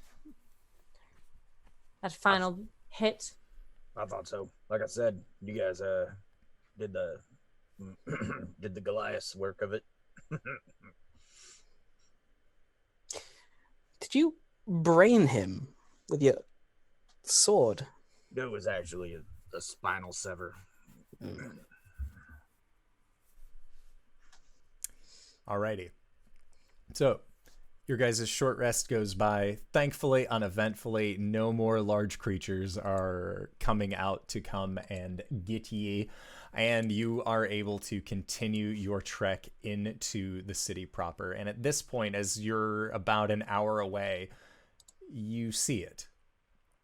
You can see the city in the distance. And it is a monster in and of itself, the likes of which you are fairly certain you have never seen and possibly will never see again.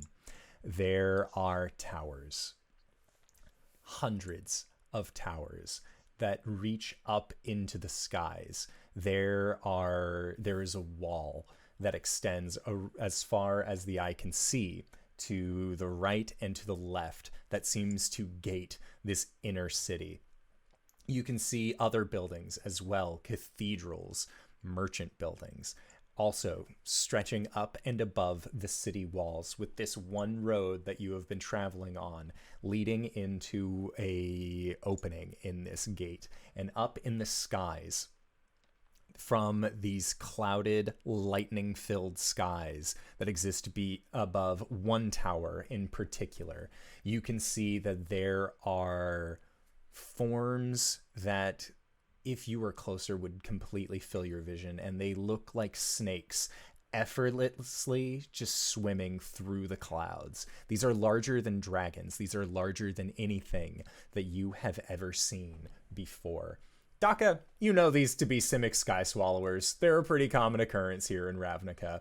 But for the Waterdevians, the imposing visage of this city is boggling. And as the three of you are looking at this city, it is almost jarring when you see a familiar sight. And what you see is an airship. And airships aren't particularly common, but it is the livery on the side of this large red balloon that you end up recognizing. And it looks like an A and an I on top of one another. And you recognize this to be the symbol of Acquisitions Incorporated. Even in this place does Acquisitions Incorporated thrive. Them ass hats. What the fuck? They're everywhere. They're like rats. Lice. Crabs. There are pills for those. Dakka turns around. Finally, you recognize something. That's the only thing. I mean, look at this. That. Is this whole thing a city? Ravnica. Yes. This is the city. There are no other cities. Right. This is Yeah. the city. Dakka. Sorry, go ahead. I was just gonna aside to KRONK. How the hell are we supposed to find one person in this? Don't know. I mean, I'm loud, but that ain't gonna make it. Dakka, We don't even have the Zents to search for us. Nope. Just like old times. Have to use your nose. Follow my nose.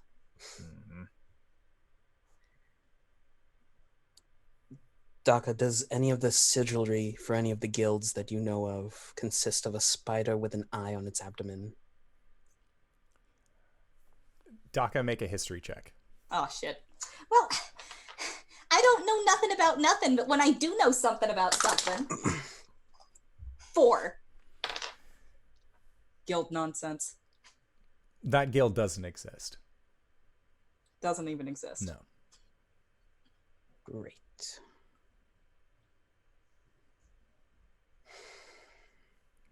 Well, this might take longer than I thought.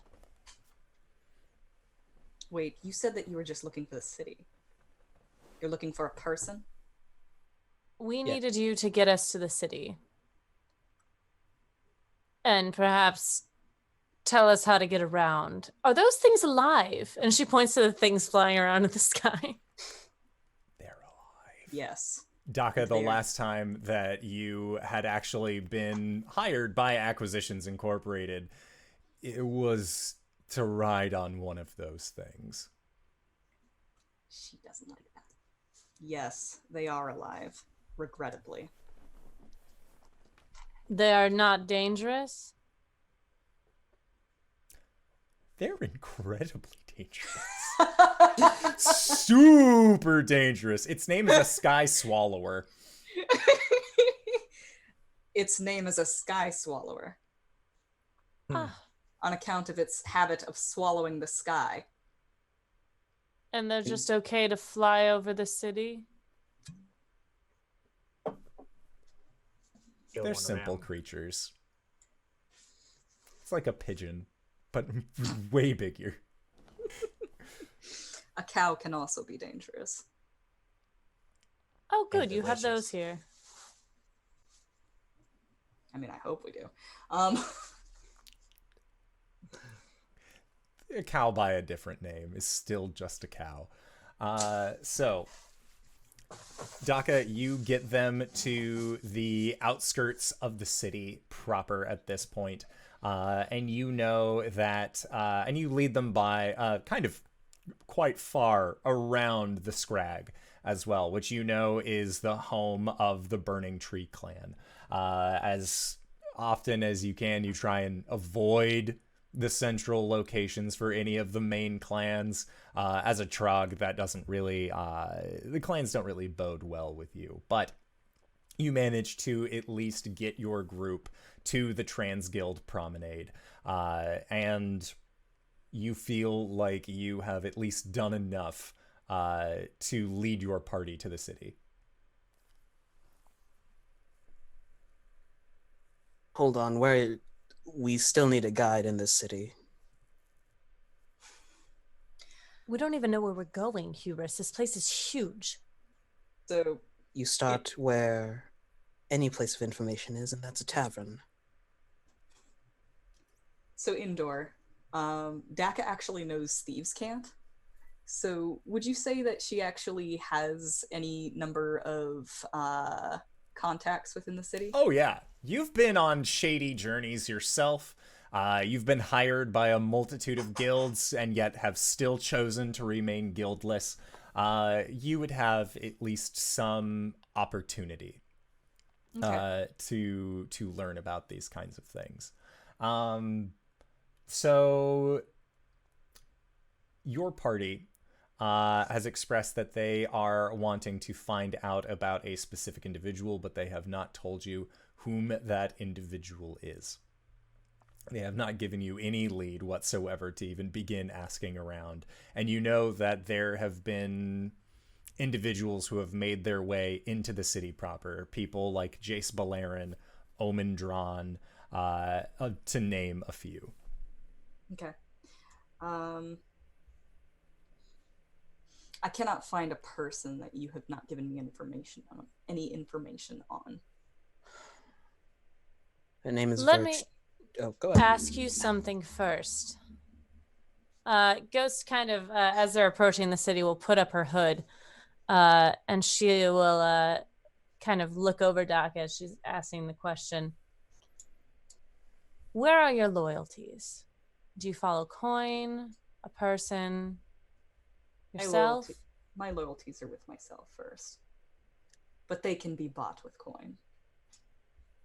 And what would cause you to break that?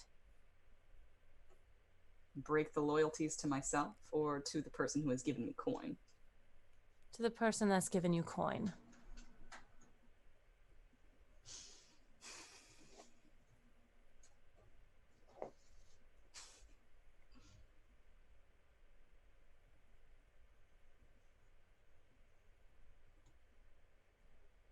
My loyalties, I only take one job at a time, if that's what you're asking. I'm asking, if we say the wrong thing, are you going to I don't know, turn us over to the authorities because we did something wrong in this city? What do you mean? Well, I don't know the customs here. Perhaps I step out of line in some way. And as you say that and you look around, you realize that the populace here is much different than what you are used to. Orcs and elves walk side by side among the city streets. You can see that there appears to be a gnome and a goblin who you're guessing are lovers, holding hands, walking amongst themselves, looking at plants that are being sold by what looks like almost the creature that you slayed outside. It is this elf-like individual, but you can see that they have modifications that have been made on their body, and they are selling what you would assume to be sea plants, but just... You have not seen a sea or heard the rushing of water since you got here. You don't know where these are coming from, but it seems like the gnome and the goblin are willing to spend some extra coin. You see that the fashion here as well is... Why can't more places have Ravnican fashion now that you look at it? Everyone, even those who look like they are lesser off, are wearing what would normally go for fine clothing. The way that it is dressed and the way that it is designed looks impeccable. You see people with retinues of guards that have helmets that only have a singular viewpoint in the front that looks like it is made of a solid pearl with this almost gold gilded suits of armor.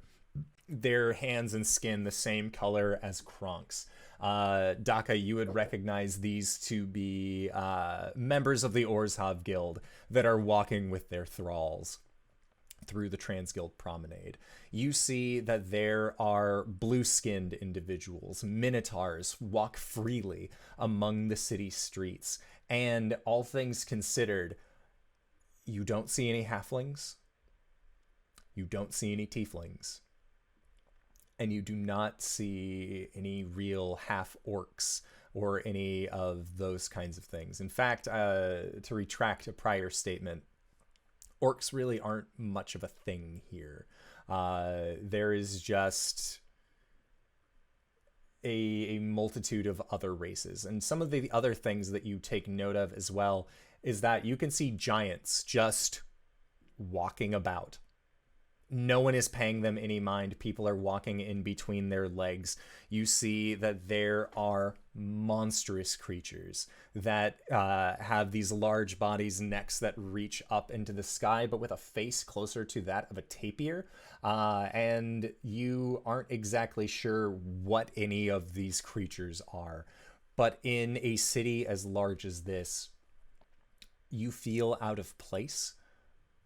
But that is perhaps one of the safest places to be. And I think that is where we are going to call it for tonight's session. So I would like to say thank you to everybody who decided to stop by and join us as we begin this new descent into Waterdeep. Our gang is far from home at this point, but that is besides the point. So, hey, RJ, where can we find you? What do you do? Hey everybody, I'm RJ here on the channel, but you can catch me at RJustice282 on Twitter and Twitch, where I tweet about the nerdy things in my life. Excuse me.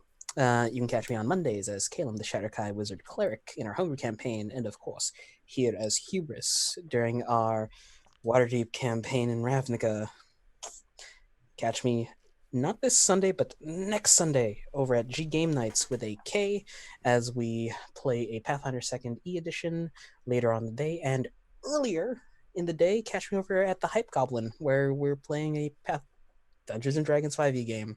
I'm another sad boy. I played 4 sad boys this week. All right. And GB, where can we find you? What do you do? A Greybeard or Greybeard's Tavern, and you can look up my brand new schedule on Twitter. I'm not gonna go through it all, but it's there, and I'm playing Monster of the Week, Dungeons and Dragons. Next week I'll be playing Hollowed Death's Curios over on Encounter Roleplay. And Monster Noir's coming up. Yeah, check out my schedule. It'll be there. And, I love this so far, so I can't wait to keep playing. I'm LBHackEmUp. You can find me at LBHackEmUp on the Twitters. I play Monday, Tuesday, every other Friday, every Sunday. This week we have G Game Night's Monster of the Week game where Abby has been kidnapped, and she's gonna wake up. She knows some things, maybe, perhaps, but mostly she's in a nice little dream. That's her, nice reality, what she wants.